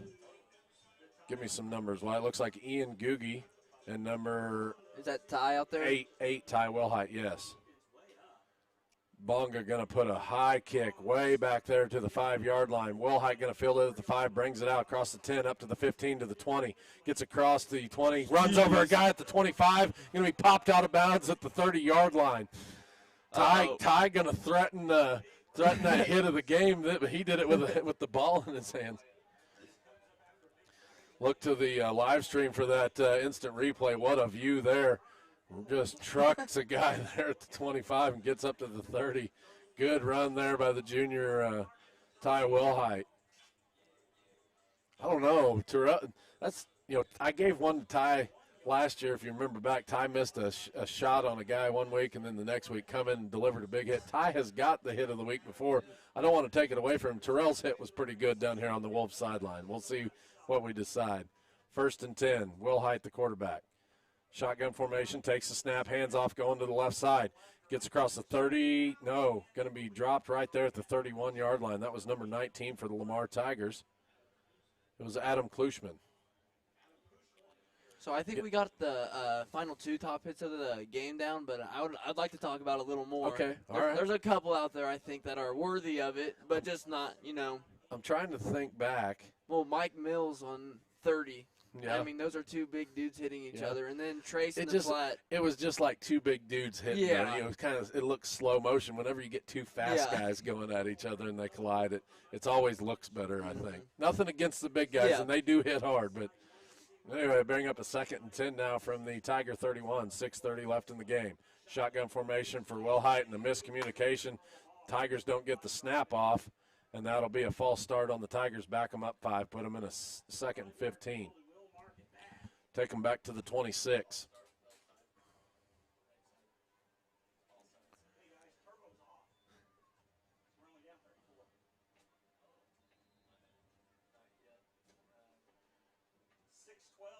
6:12 left here in the game. Tigers up 47-13. As I mentioned, 2nd and 15 now from the Tiger 26. Shotgun formation for Wilhite. 2 receivers to the right, 1 to the left. Wilhite looking over the defense, going to take his time to burn the clock down. See if you can get me the tailbacks, Wyatt, if you get the numbers. Snap to Wilhite. He's going to keep it up the middle and gets across the 25, maybe back to the line of scrimmage to the 26 and bring up 3rd down. That didn't look right, like the right mesh there. No, it looked like they had a wingback going to the left, and it was a bit of a high snap. Ty just took the snap and went up the middle with it. So the backs are 37, Keaton Pogosh, and then 21, Ansley, and I didn't see the other one yet. Yep. Ty Wilhite taking the call from the sideline. Tiger's going to huddle up. A lot of times they go no huddle and you get your play from the line of scrimmage. This JV offense going to take the call from the sideline and huddle up and talk about it. 8 seconds left on the play clock. I think 1 receiver left, 1 right. Motion to the right. Snap to Wilhite. Hands off around the right side to Pogosh. He's across the 35, back to the 36, and going to be shut down there. Boy, he ran all the way back to the 20. Yeah, 20 just to get back to the line of scrimmage. Bring up 4th down now. 4th and 15 for the Tigers. 4:50 left here in the game. Tigers up 47-13. Go ahead and say what you were going to say. Oh, I was just talking about the backs that were in. I think I saw 25 Logan Kish in there and some other guys, but sure. See who the punter is here. That's not Ty. It's not Ty. I think it's Alex Wilkerson, number 10. Put the backup punter in now. Get him some reps. Snap to Wilkerson. Puts the foot to it. High kick. And wobbly kick to the 35. Fair catch called for, but he muffs the punt, and the Tigers are hustling for the football, and Terrell Davis gets on it at the 40-yard line. How about the second-string punt team getting a turnover there? The Reed Spring returner was trying to call for a fair catch, and I don't know if it hung up. It was a nice punt there by Alex Wilkerson. High punt. He just read it wrong, I think. He just read it wrong. Go for it. You don't want to die for a punt. It's not a good idea. Hits off his shoulder pads, and Tigers get the ball back. 4:13 left in the game. Tigers up 47-13. 1st and 10 from the Wolves' 40. Wilhite back in at quarterback. Looks like Klushman at the slot. Pogosh and Kish at the wings. Motion left with Klushman. Takes the handoff to the right side to Logan Kish. He's across the 40, cuts back at the 30, gets across the 30, spin move to the 25, and going to be brought down, looks like, by a whole bunch of Wolves there. Fancy footwork there by Logan Kish. You okay? Oh, you got it under your seat there. Wyatt having some technical difficulties with his mic. Good run there by Logan Kish. We talked about him in the first half. Picked up 2 good first downs and got a touchdown in the first half. Nice run there. Pick up another first down. Take the Tigers to their to the Wolves 25. 1st and 10 there. 3:40 left in the game. Tigers up 47-13. Kish going to stay in. Same personnel. Shotgun formation for Wilhite. Motion left with Klushman. He's going to hand it to him around the left side. Gets to the 25, cutting back at the 20, gets up to the 15-yard line, lowers his head towards the sideline, and takes the fight to him. Man, he's a fast little kid. Not a very big kid, but just took the fight to 2 Wolves defenders there and drove the Wolves defenders back on their heels and gets out of bounds at about where they spot that 10-yard line. Bring up a 1st and goal from the 10. He did go out of bounds, so it will stop the clock. As we mentioned, turbo clock not on. Tigers up 34 here. JV defense going to huddle up. Coach Beshear, they're thinking to let the play clock run off, but he was out of bounds, so the game clock is stopped. Wilhite breaks him from the huddle, takes him down the line. Shotgun formation. Hands off around the right side to Kish. Cuts back inside at the 10. He's going to be bottled up at the 10. Nowhere to go. No gain on the play for Kish. That'll keep the clock moving and take him to a 2nd goal now. 2nd goal from the 10. Really want this JV offense to get in the end zone. Yeah. We talked about it last week. The freshman offense actually looked like they got pretty close, but shot themselves in the foot with penalties. What a confidence boost it would be here for this JV offense. You say JV offense, but Ty came in for Joel when he went out and got a touchdown. Logan got one in there's the a first lot half. of So guys on the field have already scored, so maybe somebody else can get in the end zone here for the Tigers. 2:38 left in the game. Tigers up 47-13. Wilhite takes it up the middle, and he's going to get it up to the 8 or 9 yard line and brought down there. 2:25 now left in the game. Let that 36-second play clock is going to come up here and burn off a lot of time. You bet Coach Beshear is going to want to let that burn off, but you get some guys like the Klushman kid or Pogosh, get them a chance to get in the end zone here. But Coach Beshear not wanting to add any more insult to injury. He's going to let the play clock run down and let the game clock burn off. So it's going to be up to these JV backs to make a good run and get in the end zone on their own. Motion to the right with Klushman. Hands off to him around the right side. Gets across the 5. Diving for the end zone, and he's going to get in. Touchdown, Lamar Tigers. Good run there by Klushman. About the 3 yard line wide. I thought they were going to have him tackled. He just dove straight ahead. Made a good run 2 plays ago over there on the Tiger sideline and getting them down to the 10, taking the fight to the defenders, and he wanted in the end zone there. That'll put the Tigers up 53-13 with a minute 44 left. That was a Gearheads Garage touchdown for the Carthage Ag service extra point. Here we go.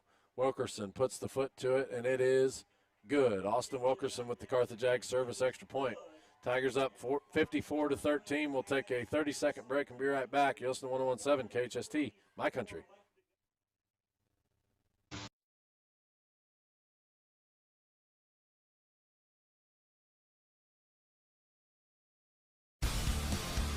Is your car running rough? Maybe it needs some TLC from Gearhead. Gearhead's Garage is conveniently located at 705 East 12th Street in Lamar and offer full automotive repair services, including repairs from rear ends to front ends and everything in between, even tires. Now you know why they're called Gearheads. Stop in and visit with Brian or Leo and schedule your next vehicle maintenance at Gearhead. Gearhead's Garage, 705 East 12th Street in Lamar, a proud sponsor of Lamar Sports. Welcome back to Reed Spring, Missouri. Tigers up here 54-13 over the Reed Spring Wolves. Minute 44 left in the game. Michael showing us that instant replay for Klushman's run here. You can see him really get low, drive his feet towards the end zone, dive for that goal line, and get in. How big is that for an underclassman White to get to score here in a varsity game? That's huge. Just a confidence booster, and then just going into practice the next day, you kind of feel like a new ball player. Right. Is that Mario going to attempt the LBT kickoff? Yep. Not a bad kick down to the 25, but it's muffed by the Wolves. He recovers it up and gets across the 30 up to the 34-yard line and brought down there. Looked like tackle on the play there was number 16 for the Lamar Tigers, Junior Romero. Not a bad kick for Mario, the freshman, filling in for Jose and Austin there on the kicking duties. But Mario Delapina, a guy that you've watched because your little brother Eli's in his grade, one heck of a defensive tackle, and I think that kid you're going to hear a lot from him here in the next few years. But here tonight, just getting the kicking duties, and now gets on the field at defensive tackle. Yeah, he's a real big, strong kid. I guess he squats over 300 pounds in the weight room as a freshman. That's a pretty big deal. Shotgun formation for Reeds. They're going to hand off up the middle, and he's going to be hit by Pogosh at the 30-yard line and drove back. There he was, Mario Delapina. Pogosh got him stood up, and Mario finished him off. Good hit there, maybe a loss of a yard on the play for the Wolves. I'm going to say forward progress did stop at the 32, so no loss on the play. Bring up 2nd and 10 now, 35 seconds left in the game. See if the Wolves get a playoff here. So he's talking about Mario gets to come in and kick and then comes up and makes a tackle there. 2nd and 10 now, shotgun formation for the Wolves. 2 receivers to the right, 1 to the left. Takes the snap, hands it off up the middle. He's going to be hit at the 31, drove back by a bunch of Tigers there. Looked like Mario Delapina in on the tackle again. And number 35 for the Lamar Tigers, Joshua Herbinger. That'll finish off the game. Tigers win this one, go on the road in their first road game over the Reed Spring Wolves, 54-13, and an impressive win. Stick around for the Bull Insurance post game. Gonna have a lot to talk about, Wyatt, and get Coach Lundeen and Coach Beshear up here and get their thoughts. You've been listening to Tiger football here on 101.7 KHST. We'll take a 3-minute break, and be right back with the Bull Insurance post game. Eisenhower. The management staff and all employees of Redneck Outdoors, one of the Barton County area's largest employers, would like to wish the Barton County area teams a great year. Redneck Outdoors is always a supporter of area student athletes, band members, cheerleaders, and the entire school system. It takes a lot to create a winning team, and Redneck Outdoors would like to recognize everyone involved. Redneck is always looking for qualified applicants for employment and is proud to support the Barton County area's workforce. Redneck offers competitive wages, health benefits, 401k, as well as an employee stock ownership program. You can apply at 1705 Gulf, Lamar, Missouri, or call 417-682-1927. Redneck Outdoors, nationally known, locally owned and operated, proud to be a part of Barton County. Redneck is an equal opportunity employer. Clements Plumbing, Heating, and Air would like to wish the Tigers coaches and all involved with the program a great season. Clements Plumbing, Heating, and Air has been serving the needs of the people in the area for years. With a trained staff of technicians, they can do the job big or small. Whether it's plumbing, heating, or air, they get the job done right the first time and at a price that's hard to beat. The staff and management, always a proud supporter of Lamar Tigers athletics and the entire school. Don't forget to schedule your appointment to get your system checked out before it begins to have problems. Clements Plumbing, Heating, and Air, located at 400 West 12th Street in Lamar. Give them a call today at 417-682-3797.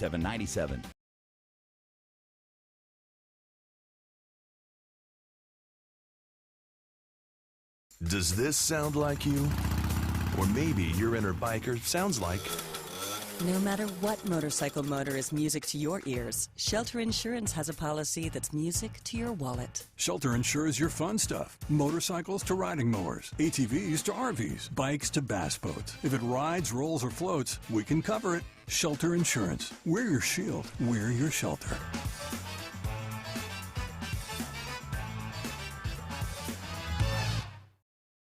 Do you want real pizza made fresh with homemade dough and sauce with all the ingredients? Go to Mother Tucker's Pizza. Your perfect pizza is waiting. They have curbside delivery, dine-in, daily buffet, fresh daily salad, or you can try the nachos, wings, mushrooms, and toasted right out of the oven sandwiches. Mother Tucker's Pizza has 12 specialty pizzas, or they can custom make yours. They also have a patio to hang out with friends and family. Come on by before the game. We're open Friday night home games only until 10 for carryout. Mother Tucker's Pizza, the pizza you've been waiting on. Next to the golf course in Lamar. Call ahead 681-0855.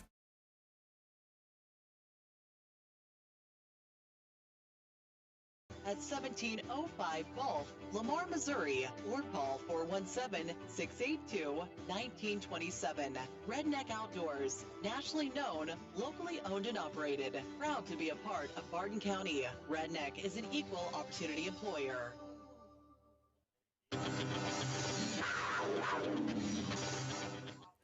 This is the this is the post game brought to you by Bull Insurance. For your complete insurance evaluation, call Bull Insurance 417-682-2998. Make sure you have the coverage you need. Wyatt, coming into this game, we thought a little better matchup maybe on the scoreboard going off of last year's game, but Coach Beshear definitely wanted to give this Reed Spring team his best because he didn't feel like they got that done last year. And boy, a little bit of a rocky start offensively, but Tigers, once they started rolling offensively and cleaned up the fumbles, man, they just poured it on pretty good. And like what we were talking about earlier, this Reed Spring team is a really good ball team. Sure. Like I wouldn't say they're a bad team at all. No, and they've got a lot of young guys coming back. The Daniels kids that had the 2 touchdowns. Yep. He had the kick return, and then I guess they called back his touchdown on the penalty. The Dowdy kid caught the touchdown pass. He's just a sophomore. And 30's just a junior. Yep. Weiss is just a junior and big-bodied, 6'4", 255-pound guy. So this game could build some real steam next year, Didn't quite live up to what we were predicting at the start of it, but it's a testament to the coaching staff and these players because, there were several times there where we thought, man, which way can this thing go? And you get big third down conversions. You get a touchdown 51-yard touchdown off of a 3rd and 20 out of Mason Gastel, and Mason really showed up big tonight. I feel like all facets of the game, with the one little stub toe on the kick team there, and like you said, it could have been subs in there, anything, but I feel like that was really the only thing other than the fumbles, but they got the fumbles cleaned up and started rolling. And like I was talking about earlier in the game, back to my key points, making the big play when you need it. Sure. And we did that on defense and offense, both sides of the ball. In the red zone, when we needed a big play, we always got it. And then on offense, when we needed a big play, Mason went up and got the ball and scored a touchdown. Sure. And then Joel, we got a lot of big plays today, and sure, we just had to continue that energy going through the season. Joel had that big long run that cramped up there at the end of it where he got caught from behind. But Ty Wilhite comes in. Whenever you get production out of your second string, Ian Googie made some big catches that set up the 11-yard touchdown run by Logan Kish. That kid come in, had 4 carries, and picked up 10 yards each time and a touchdown. So, and then some more production out of him and when the JV come on the field. So you got guys like that who are working in on offense, and they got to lean on them. Ty comes in right after Joel's cramp and punches it into the end zone. You can only play 22 players on, counting both sides of the ball, but I think we have more than 22 varsity-ready players on the team. Right. We have depth, and, if one player goes down, so just like looking at when Ty came in, and if we have a big game coming up and, Joel's, has some kind of injury and you don't know if you should play him or not, well, you can feel comfortable putting Ty in there and just doing the same job. Sure, and you're getting production out of it. That's just, a guy stepping up, and Tigers did need that touchdown to start the turbo clock, and Ty comes in, first carry, punches it in the end zone. So it's, it was a good game all the way around. Going to the defensive side of the ball, I felt like for the most part they just owned this Reed Springs offense, with the exception of the goal line stand. They did get down there, but like last week, bend don't break, and you got guys. Austin Wilkerson makes 2 good stops. Big Mike gets a big hit on Weiss to shut that down, and then Mason breaks up the throw to the end zone to get the Wolves turn the ball over on downs. So it's just huge, and then you come right back and you hit a 90-yard touchdown pass after you get that stop, and so I would have thought, was that play? Oh no, that was 97-yard drive after the goal line stand. It was off the punt where we got the penalty, backed us up to the 10, and then minute 15 left. I don't think Coach Beshear is going to do anything, and he proves me wrong. Proves me wrong, and goes up top to his all-state wide receiver and 90 yards to the house. And probably in the back of his mind, he just wants to shut the door right then and there. Sure. And since it was a close game last year and we didn't play to the best of our ability, he was coaching the best way he could. So. Yeah. I'm going to go ahead and let's talk about it. You wanted to talk about it during the game. Let's talk about that hit of the game. You make your argument. So, ultimately, I'll decide because I'm the decider. So I'll give you my 4 nominees, and I haven't really. You got 4. Well, I mean, they are worthy of a hit of a game, but I know who my top 2 are. I just want to go back to Trace on that flat route where he came up and hit that dude, and then like I talked about it earlier, Mike Mills when he hit 30. And then my final 2 are, Ty Wilhite on the kick return, and then Terrell. But this, I know you don't like giving it to ball carriers. Everyone knows that you like the defense side of the ball, whatever. But Terrell hit that dude hard. But at the same time, I do think the guy was a little off balance. So you're saying he's off balance because he broke it. He had to break a tackle, so it slowed his momentum. Okay. But Ty, he was going full speed. Other dudes going full speed, and it was 100% best man was going to win, and then Ty did it. Okay. Well, I like your argument. I like it. It's a valid point. And I want to give it to Ty because he's my dude. Last year we had the text conversation where he could have absolutely obliterated a kid over the middle. I said, no sweat, do it next time. And the next week he does it, and I give him the hit of the game. I think actually that was in the district championship maybe. So he gets the hit of the game there. new partner, I'm gonna let your argument stand. I'll give it to Ty on the kick return because while I am a defensive guy, and this is nothing against Terrell. Yes, he was off balance, but Terrell, that was a touchdown saving tackle on a starting running back, and he never came back into the game after that hit. So. I agree. So that tells you the magnitude of the stick that that he put on him. So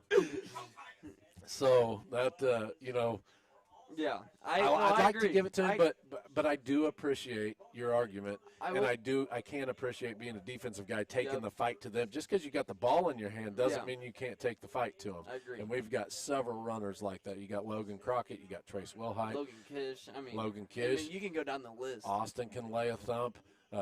Joel, he's learning how to get up the middle here this year. Trace. So we'll go ahead and give the hit of the game. It might be the one time this whole year that we don't give it to a defensive guy, but.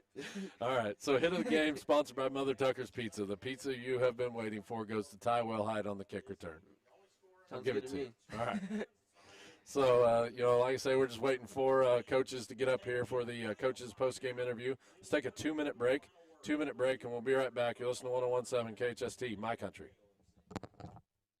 Going across town or across the country, the Lamar Travel.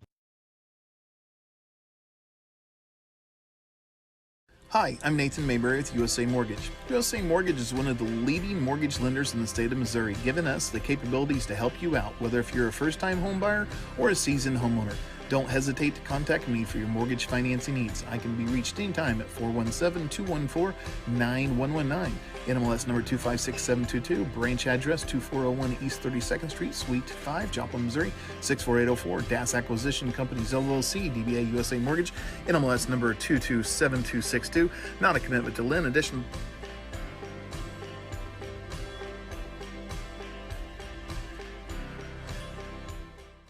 Missing that human touch with your bank? Come talk to a real person at Community National Bank and Trust, your local bank that's small enough to know you, yet big enough to offer the best products. Your busy lifestyle requires banking options like mobile deposit and people-to-people pay. With locations in Southeast Kansas and Southwest Missouri, let Community National Bank and Trust keep your finances safe and your spending smarter. Visit mybankcnb.com for a location near you. Community National Bank and Trust, federally insured, locally awesome. Jones Plumbing, Heat, and Air, the local team you can rely on because the best. Some things in life you can just rely on, like the comfy fit of a favorite pair of jeans and the tried and true performance of a new home comfort system from Ruud.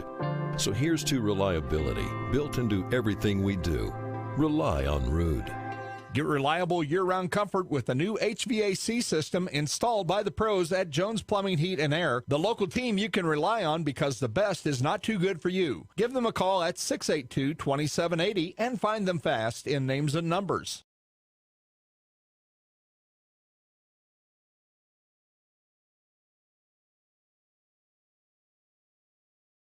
Would like to wish the Tigers coaches and all involved with the program a great season. Clements Plumbing, Heating, and Air has been serving the needs of the people in the area for years. With a trained staff of technicians, they can do the job big or small. Whether it's plumbing, heating, or air, they get the job done right the first time and at a price that's hard to beat. The staff and management, always a proud supporter of Lamar Tigers athletics and the entire school. Don't forget to schedule your appointment. Spring, Missouri.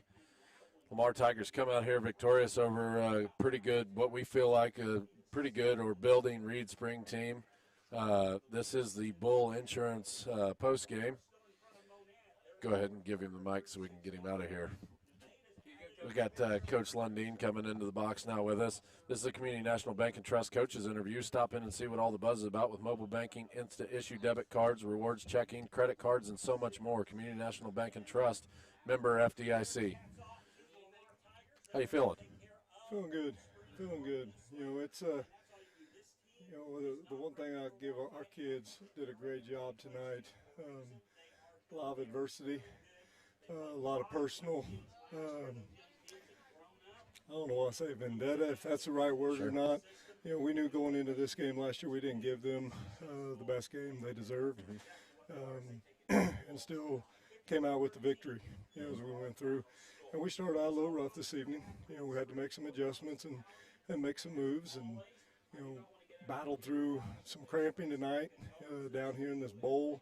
Is way different than anything else we're used to dealing with. Sure. I mean, because you guys, you got AC in here, but I mean, at the top of the bleachers, you get a little bit of breeze. So there's no breeze down there on that turf. And so it was muggy and stiff, and caused a little bit of cramping on some of our kids, but they played real physical. And I challenged them at the beginning of the night. I said, you make sure that tomorrow, when they wake up, they know they played the Lamar Tigers, and they absolutely went out there tonight and physically made sure they knew they were playing the Lamar Tigers. Sure. And, talking about Coach Beshear said last week he wanted to give them the best shot, and I think, like you said, you showed that tonight. It looked like, of course, I don't know where you guys were at. It made me jump. I seen him coming out on the field with that big flag, and then the fireworks go off and the big booms. Wyatt and I talked about it. I said, does that distract you at all as a player? Talking to you as a coach, what does that do to you? That fires me up. You will put that kind of pomp and circumstance into a second week 2 football game. That just fires me up because those things are reserved for things that are positive. When we score points, we shoot fireworks. When you win state championships, you shoot fireworks. When you show up in week 2 to just take the field, you don't shoot fireworks. Sure. And like I said, certainly Tigers didn't hesitate. That first drive, though, talking about that first drive, put the ball on the ground, I think the very first carry, and it gets out of bounds. We retain possession, getting a 3rd down spot, and Mason Gastley, he gets hit on a slant. And then on 3rd and 20, he takes a 51-yard to the house, and that DB was trying to punch that ball out, and really he should have been trying to get him on the ground. Credit Mason Gastel for fighting to the end zone. We talked about the new players coming on, but this is a second-year player who got all-state wide receiver honors, and he showed up big here tonight with 2 big touchdown catches. And that shows how big of a difference maker is. We're struggling up front a little bit there early, trying to find our run fits, trying to find our run blocking stuff going on. But when you got a guy like Mason out there that has the athletic ability he's got, and now with the desire and drive that he has, he goes out there and you can kind of even throw a little bit of a bad ball. Mason's going to go find that football and make you look really good. So it makes a good relief valve for us when we're struggling getting in. We can get those guys to peel off a little bit. Now there's less guys in the box. Now we can go back to run the football like we really want to do. Sure. And going to the defensive side of the ball again, get a defensive stand there and put together a 97-yard drive. How big was that defensive stand? Mike Mills, we talked about him last week. Wyatt and I, Wyatt threw him into the hit of the game, but that was a big collision. Big guys don't look like it's as big a hit whenever they collide like that. But he, a 6'4", 3rd team All-State or whatever, 1st team All-District, All Big 8, and the Weiss kid. Talk about a first-year player coming in and laying a hit on him down there at the goal line. That makes it a special deal. I talked last week. I love for us to see the adversity this time of year, so that the first time you're not facing 1st and goal isn't in a tight ball game. And our kids came up good, and Mike did a great job. But as you watch the play on our huddle sideline stuff, all the gaps are filled. I mean, we've got people in the gaps, and there's just one guy left playing, and it's just Mike, happens to be Mike being there, and makes a big stop and made that stand stick for us, and then we were able to just turn around and march right back down the field, which is giant when you can take it away there and put it in down there. Yep. And I felt like tonight, while you do have the Mason Gastels and Joel making big plays, Logan Kish comes into the game. The kid had 3 or 4 carries. And he picked up a 1st down each time, and he gets a touchdown off of an Ian Googie, another sophomore, catch and run. So talk about those young guys that we're seeing. Some of those young, and that's a maturation process, especially with like Kish and Ian. Having confidence step out on a Friday night football game. We've got our rotation of our 3 older guys who've been running T's and Z's, but when you get a fresh set of legs in there, it makes all the difference in the world, because our 3 that are rotating most of the time, their legs are the same as the guys on defense. And you throw them a changeup and put a fresh kid in there, and Logan is a very electric kid with football in his hand. And so that makes all the difference in the world when you find other gear. And I believe we are just barely getting to see what Ian Googie is capable of, and I try to instill in him weekly, the confidence side of it. He picks up. He hasn't returned punts for us until tonight, and I told him he was going to be there during this week, and he asked all these questions, and finally I just had to say, Ian, just shut up. Just do what you do. Catch the football and go. He's got a ton of confidence. Sometimes those balls bouncing around. I know other coaches on the sideline telling him, get away, get away, get away, and Ian just runs right in there, pops it up, and shoots it 25 yards downfield. That's an electric type play from a young kid, and he will only gain more and more confidence from plays like that, and his ability to catch that little screen pass he caught, find a little bit of seam and get up the field real fast with it. And every piece, and I told those kids down there, there's a difference between a program and a team. We have a program where we've got young kids that are always stepping up with the same expectations, and every time we can build another building block into that scheme, into the program, our team just gets better and better, because now you can turn to more people. And now when Joel's cramping up, Ty did a great job, stepped right there and took that ball. And I mean, he's slippery going straight forward. You give him the ball going forward, he's pretty good. He can find a little seam and get himself in there. And so we just build depth as we go throughout the season. It just makes the Tigers, that much deeper. Sure. And speaking of Ty, Wyatt gave his best case for me to pick a guy. He wasn't really on offense; it was a special team deal. But that kick return, Wyatt, he gave me his best case to pick Ty for the hit of the game. And Ty got one last year on the defensive side of the ball, and we gave it to him there. I was trying to give it to Terrell down here where he saved a touchdown, but both good hits, and it's hard to pick something like that. But it looked like it fired the sideline up even late in the game where you're big, and that just shows, how well the kids are invested, because you could have kids screwing off over there and not paying attention to what's going on in the game when you're up that big. And the thing that most people that come to the football games just to watch the football games don't see, especially in a case like tonight where we're on the other side of the field away from everybody.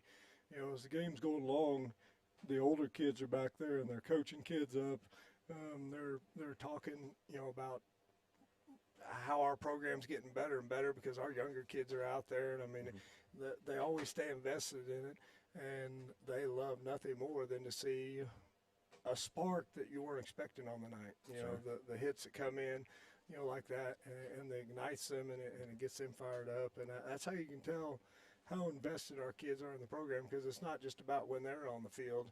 It's about what their teammates and classmates are doing and how well they're, progressing throughout this year. Sure, and I felt like when the JV was on the field there, the Klushman kid made an equally hard run. There was three guys on him, and he drove them back and picked up another yard or two on the carry, got forced out of bounds. And then heck of a touchdown run here. He lowered his pad level and dove for the goal line and got in. And Wyatt and I talked about it. I said, what kind of a confidence boost does that do? I felt like last week the only thing we really picked on was that the JV and the freshmen didn't get in the end zone because they shot themselves in the foot. So they get in tonight and get the touchdown, and kudos to the Klushman kid for that. And they get the touchdown, and, we got our number 2 defense out there, and it took Reed 6 minutes and 10 seconds to finally score on them. And, there was a lot of young kids that played in that, made some big plays. George Wheeler made one heck of a play. They're trying to run Joker, and he goes down block and made the tackle on a play like that. And, I always go back to the building blocks. That was incredible to get to coach up a group of young kids still going against the other team's number ones. That took them forever to score. They eventually scored, and it was equally upsetting to those kids that happened, but they put up one heck of a stand. They turn around and they go the other direction with the ball. And, it's a testament to our kids. Yep, and talking about special teams tonight, how'd you feel like the special teams did give up the kick return for a touchdown? We didn't know if there was some number 2s in there on the – No, I'm going to send that to the state. Yeah. There was 2 complete tackles coming back this sideline. Cameron got – you can see it play today on our film, probably better on yours. Cameron just got tackled. Ty's keeping outside contain. Cameron's right there in position. He just gets tackled, and the kid's gone. And, it's one of those things you don't ever want to see it happen. But, you got to look at it and continue to move on. And the kids made the adjustments. And and understood that, because I told them all week, those back 5 guys, when you see them move, they're trying to run a wedge to that sideline, and it was hard to tell from one game whether it was to their bench, away from their bench, where it was going. We just didn't adjust quickly enough to that, but we still were in position. I mean, we Sure. still had contain on the outside. We still had guys coming from the inside. Just Sure. there were some flags that should have been thrown on that one. I felt like even after that, though, the kick team, they did a good job because it was the same return the next 2 or 3 kickoffs, and the kick team had hemmed him at the sideline and then popped him out of bounds, did their job. And so I felt like even though it was if there's a penalty or whatever, if they do score, they corrected whatever it was and got it done after that. So that's another good coaching testament. They wanted to see it immediately. Coach, what happened? It was easy. Just take them over to the TV and show them, hey, this is what actually happened, but we were in good position. Now, can you see these guys flowing? Yeah, I can see them flowing. As soon as you see that, you should already be moving that way. Don't worry about what the front 6 guys did. The back 5 guys are the ones going to take you to the play. Sure. And like I said, I felt like it got corrected real quick. It showed on the next couple kickoffs, and you had Mario come in there and kick at the game, and then he comes in and makes a tackle. So that's a freshman getting on the field, and Alex had a punt, got a chance to punt. It was a great punt. He really, that's it's kind of always been pretty close between him and Ty, and that was, Ty told him, next, if we get another one, you go. And that was a great punt by Alex to get that ball turned over down there that far and give us all kinds of time to get down in front of it. Sure. And I felt like Ty's punt that he did have, it was a high kick, hit about the 30, but what a good roll it got. I'd rather get lucky every once in a while. It wasn't a shank by any means. No. He just didn't hit it square, and so. But, like I say, impressive win here tonight. Going back home against Mack County next week. I know that's another one that's probably chalked up on your guys' board, and you get to do it at home this time. So what are you looking out of Mack County next week? You're going to see a lot of the same stuff, a lot of the same kids coming back. Quarterback, he's coming back. They've got a really big offensive, defensive line. They did lose a few kids from last year, but when it comes down to it, this is it's going to be an intense week. We are going to, I believe our kids will come out with a huge amount of desire right out of the gate on Monday to want to avenge that game because we made mistakes, which every high school team's going to make some mistakes. Sure.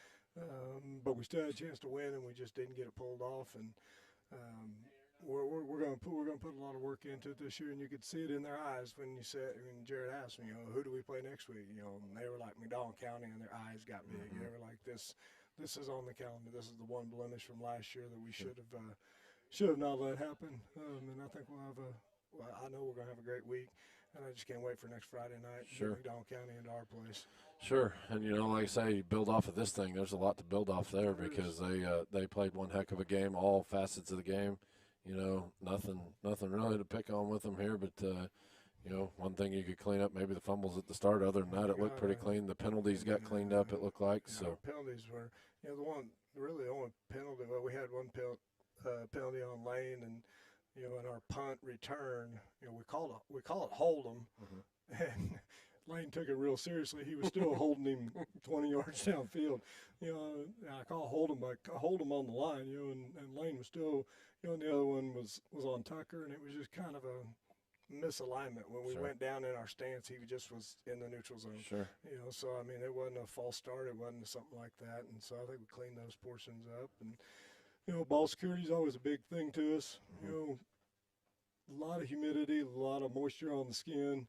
Got to squeeze that thing even tighter this time of year. Sure. And, coming on I don't remember, traveling this far for a regular season game in a long time and coming into a whole different environment as, a physical environment. So, yeah. It's going to be 1 o'clock before I get home. Sure, me too. Yeah, it is.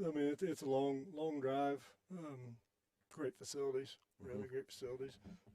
But, this is actually a pretty long ways. But Ava actually had to travel a whole lot further tonight. Sure. They traveled to kind of some of my old stomping grounds. They traveled to Humboldt, Kansas, which is like 4 hours and 15 minutes from Ava. So that's one heck of a drive for a second week game for Ava. And to ask some teenagers to do that, and your preparation starts so much sooner. It was on the fly because it was like I want to say it was Tuesday or Wednesday before they got the game set up, because Sure. both teams lost, due to COVID, lost a game, and that was just the only ones that are open. So Sure. they even traveled to Humboldt, Kansas, and took on the Cubs tonight. Sure.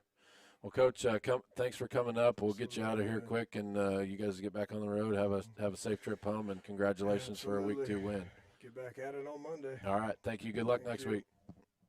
We'll take a 1-minute break. 1-minute break and be right back with the coach's post-game interview. This is 101.7 KHST, My Country. At Runyon's CPA, they're not just your ordinary Now that the CPA sun firm. is getting They're hotter, partners you in need to success. stay cooler. Tax Shady's CPA Tint and with Detail can help you do just that. Auto, residential, or commercial window tinting is a specialty of Shady's. They also do auto glass repair and replacement, plus spray-in bed liners. Stop in and see the new location across from Clements Plumbing and Heating on 12th Street in Lamar. Call 417-392-9200 to schedule your appointment. Stay cooler and protect your investment. Missing that human touch with your bank? Come talk to a real person at Community National Bank and Trust, your local bank that's small enough to know you, yet big enough to offer the best products. Your busy lifestyle requires banking options like mobile deposit and people-to-people pay. With locations in Southeast Kansas and Southwest Missouri, let Community National Bank and Trust keep your finances safe and your spending smarter. Visit mybankcnb.com for a location near you. Community National Bank and Trust, federally insured, locally awesome. By letting Shady's tint your windows. Does your car shake, rattle, and roll? Barely? Then it's time to see the auto specialist at Stevens Automotive. At Stevens, they have the experience to diagnose your car and get it back Is to your running car smooth running the rough? way it Maybe you should be. need some At Stevens TLC Automotive, from they can help Gearhead. you. Gearhead's Garage is conveniently located at 705 East 12th Street in Lamar and offer full automotive repair services, including repairs from rear ends to front ends and everything in between, even tires. Now you know why they're called Gearheads. Stop in and visit with Brian or Leo and schedule your next vehicle maintenance at Gearheads. Gearhead's Garage, 705 East 12th Street in Lamar, a proud sponsor of Lamar Sports. Storage, and even a house. Washburn Farm and Home has posted many photos of several of their steel building projects online at washburncompany.com. Call Washburn Farm and Home at 800-283-7107 or visit our website, washburncompany.com, and don't forget to see Washburn's on East Outer Road 71 Highway, 2 miles north of Lamar.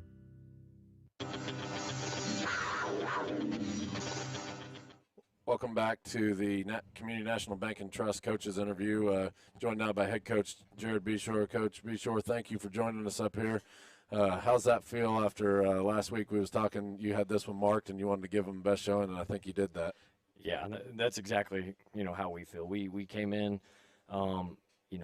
we did not give Reed Springs our best punch last year, and our kids knew it. And from the get-go, this week we wanted to give them our best shot, and we came out, we did that, offensively, defensively, we played well, overcame some adversity, obviously, some mistakes. It's week 2. It's going to happen, but what I was most proud of is our kids overcame those things and still executed, found a way. Sure. And we'll just go through it real quick so we can get you on the road back to the house. But going to the offensive side of the ball, something we talked about last week with Joel throwing the ball, man, I felt like he fired it in there nice, and it helps when you have an all-state receiver that made the plays that he did. But talk about the passing game here tonight. Well, we needed to go to it early, and in the back of my mind, I was like, okay, we got to get some quick game out there to get our quarterback comfortable, get a couple of plays down so that he's comfortable throwing the ball, because we're going to have to throw the ball this year at some point. The teams are going to find a way to stop the run, and if we can answer with a consistent pass game, we've got them, and you can't defend both, Right. So, we did that on that first slant play there across the middle on the third down. We needed it, and then we went back to Mason on the long ball, and he made a play, and he made a few plays tonight. Yep. And I was very pleased with Joel's composure in the pocket. He was able to step up on a couple throws that he needed to. A couple throws that even, we left on the field, but it wasn't on his end. It was, a couple of receivers were either running the wrong routes or not laying out for the ball. But it was a game that, like I said, made some mistakes, but I was very happy with how we overcame them. Sure. And, you were saying his composure, definitely on a 3rd and 20 when you're staring down the barrel of 3rd and 20 on your very first drive after you fumbled a couple times, and he stayed in there and fired it to Mason. Mason felt like the defender probably should have tried to tackle him instead of punching that ball out, but I talked with Coach Lundeen about it, a second-year player. He is a first-team All-State wide receiver, but the aggressiveness to drive towards the end zone with a guy on his back, that was impressive. And then, you know, on the 90-yarder, Joel, it felt like I seen him step up in that pocket, kind of collapsed on the left side, and he steps back and makes a nice throw, and Mason makes a nice catch and 90-yard touchdown pass. That doesn't happen very often at the high school level, and so it just shows how prolific those two and how good of players they can and will be. Yeah. So. No, we took that time out there before the half, got the ball back, you know, deep in our own territory, and, you know, just we didn't take a timeout to not take a shot at the end zone. So Sure. I wanted to take one shot. Got Mason on the corner we wanted, and had just enough protection up front. You know, I have to give a shout out to, you know, some of the young kids that had to step up, like a kid like Logan Kish, who, when we've got, you know, a bunch of two-way players playing those wing spots, and he, you know, they're gassed, and he has to step in there. And he had the key block on that play to let Joel step up in the pocket for that throw.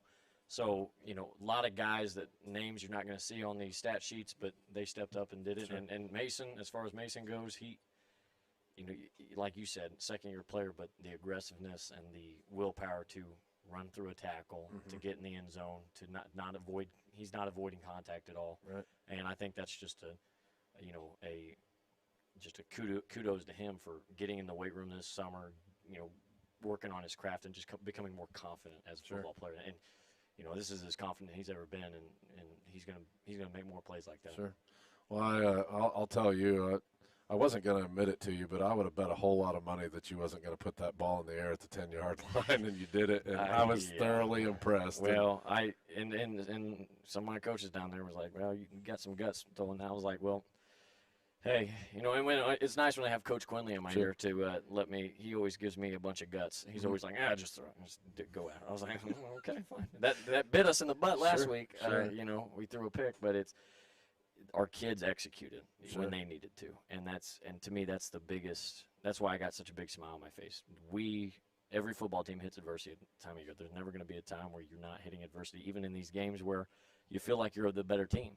And, you know, Reed Springs is well coached. They had a really good game plan defensively, just like they did last year.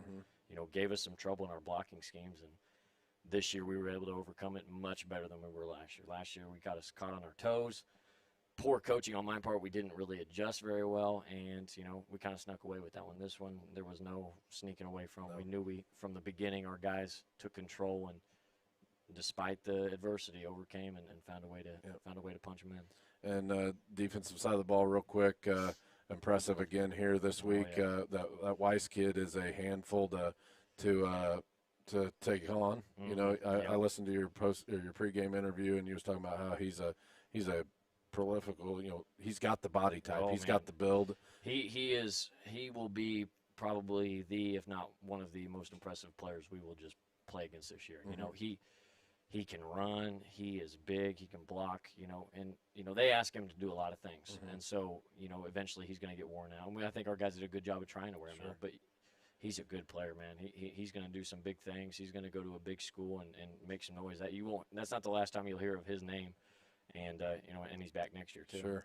So defensively, you know, I thought our defensive staff had a great game plan. You know, you take away, they don't score on our ones. You know, we had a special teams miscue, and then those were our twos there at the end, where it took them 7 minutes to punch it in on our twos. So I thought it was a great game plan. Our kids executed. They are bought into our defensive scheme. They really are. And when that happens, just like at the end of last year, watch out, because those kids are running the football right now. And I'm very impressed with how we're tackling. D-line's playing really well. Linebackers are flowing. Safeties and corners are in the hip pocket like they're supposed to be. And it was a good game plan. And you being a former defensive player at Missouri State and a standout here at Lamar, what kind of a compliment is that whenever you work your butt off and get a goal line stop, and then your offense gives you the ultimate break of a 97-yard drive? Now, as a head coach, how do you appreciate that 97-yard drive? Oh my goodness, it seemed like we had a couple of 90-plus yard drives, whether they were one play or many plays. You know, I was on the sideline. Heck, I was tired. Uh-huh. I mean, of course, you know, I'm always fired up about a few things when we're trying to make adjustments, trying to get on the same page offensively and defensively. And, you know, I was worn out. And so our guys that just came off the field for a 90-yard drive, man, they're tired. Our defensive guys were tired making that goal line stand, which, again, for the second week in a row, get it done. Extremely impressive, extremely proud of those guys. It's, you know, I kept telling them, I'm like, guys, I know you're tired, but they're more tired. This is why we ran those gassers all summer. This is why we did that extra conditioning, so we can finish and be tougher than our opponents. And I think they proved to themselves tonight that it's going to get tough, but I think we're tougher than most. So Sure. I'm excited about what this group's going to be able to do. And like you said, pulling the work out of those young guys that show up like a Logan Kish or Ian Googie even, you know, exactly. That's going to be important down the road. And so, you know, don't want to keep you too long talking next week. I know it's one that you got chalked up because I got to talk to you after that one at Mack County. Talk about next week with Mack County and what you want to accomplish going forward to that game. Well, you know, it's one that's been marked for us, and I think everyone knows. I mean, everyone knows that. You know, they were the only loss on our schedule last year, and really good football team. Bring back a lot of guys from that team. I think they only had 2 seniors on their defense last year. So I mean, they went down and took care of business against Catholic, and it's going to be a fun one. It's going to be one of those classic head-to-head. You know, the old. It kind of reminds me of the old school Lamar Cassville matchups of the past 10 years where both teams meet and they're undefeated. It's going to be a matchup like that. Mack County is for real, and they're going to be for real for a while. Coach Hoover's done. I can't give him enough compliments. He's done a fantastic job building that program up the right way, and you know, it's going to be a fun football game. Our kids are excited. Our coaching staff is really excited, and we get to play at home, which is a plus. So this one's going to be a fun week for us. Sure. Well, good luck next week, Coach. Have a safe trip home, and enjoyed watching this one. You know, savor it just a little bit on your way home, maybe. I'll do my best. I'll do my best to savor. But tomorrow, like I tell the kids, we're down there. I say tomorrow morning it's the reset button. We get to get rolling. It's a season as a step process, and you accomplished a goal. You wanted to show out better, and you definitely did that here tonight. So congratulations, Coach. Thanks for coming up, and we always appreciate your time up there. Thanks, Nate. Take a 1-minute break, and we'll be right back to close. Just in 101.7 KHST, My Country.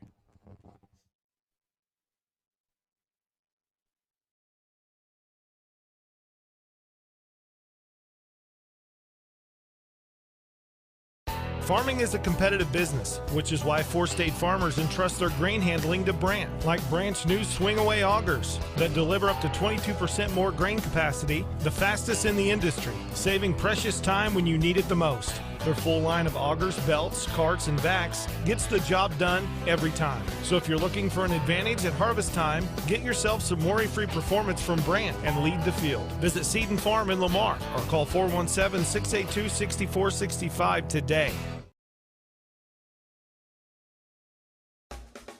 McDonald's of Lamar is proud to be a supporter of all area students and athletes and would like to wish the Lamar Tigers congratulations and continued success throughout the season. McDonald's of Lamar is now under new owners. Shane and Kara Campbell are proud to be members of the Lamar community. Whether you dine in or drive through, they strive to give you the best and most courteous service around. Here, 53-13, and another impressive victory for them, building off week 1.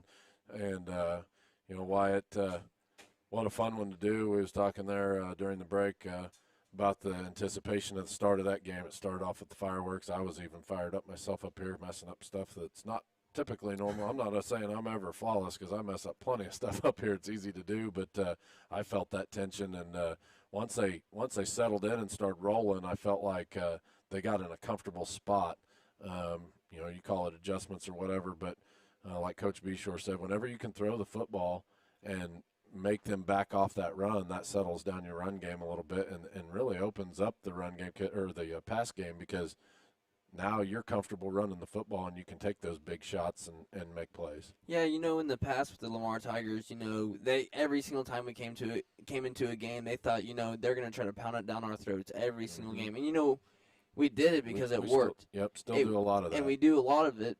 But now they have to go into every game. They're not only preparing for the run and then, you know, the occasional pass every, you know, 20 plays. Sure. But now they have to, you know, play the run or play the pass just as much as they play the run, you know. They have to be on their toes going both ways. So I think that's going to be big going into the rest of the season, and I just, it's really developed every year. And, we saw it last year, Nate, and then this year it's only just got better. Sure. That we was talking last week, Mason have one ball, whenever he's called on, and,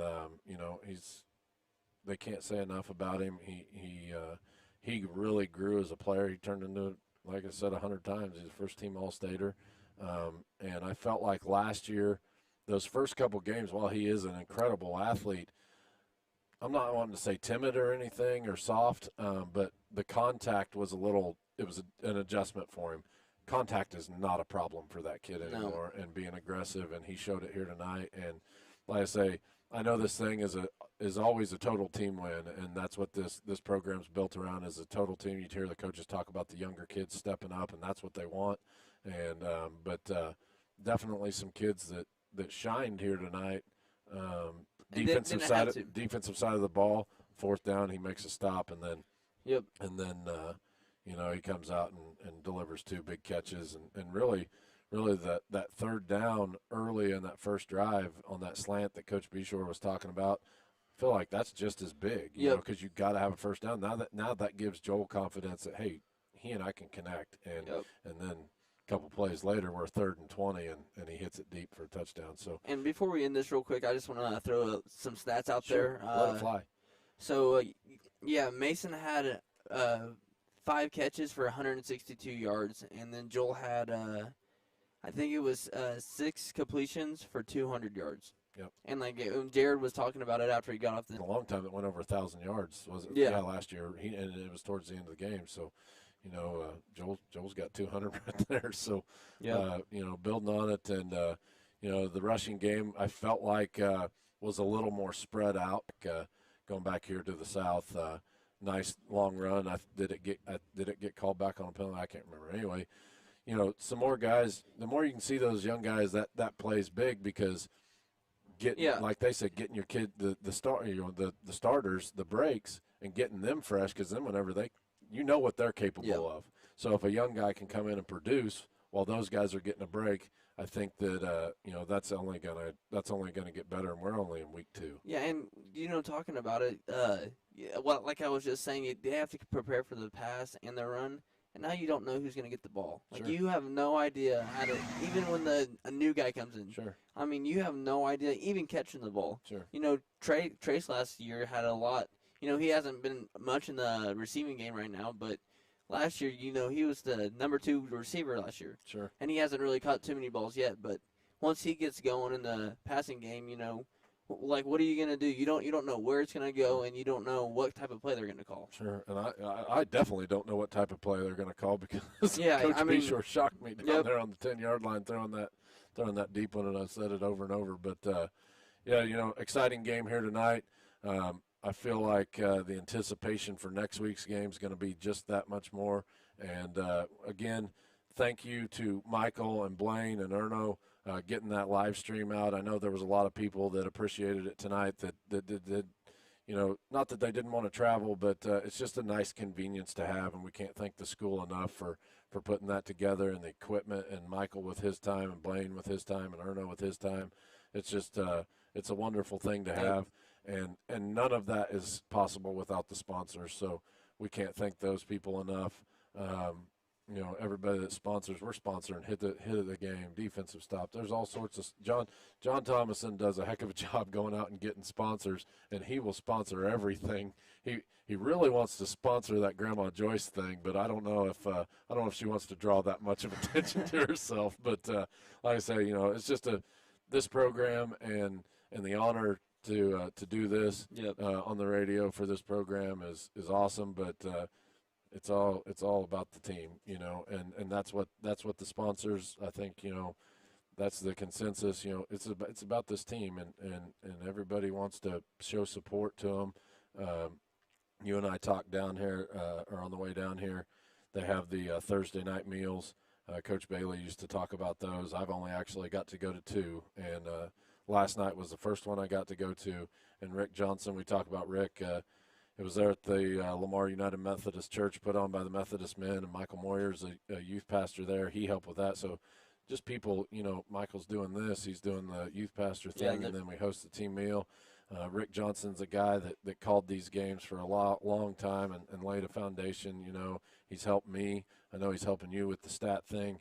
But that message that he delivered to those kids last night, it had me locked in. And he talked about with the industry going down and the jobs being lost at Lamar, and the football team was a shining spot to this town. And I think sometimes that gets lost. And when you can be proud, it's fun to watch these guys win.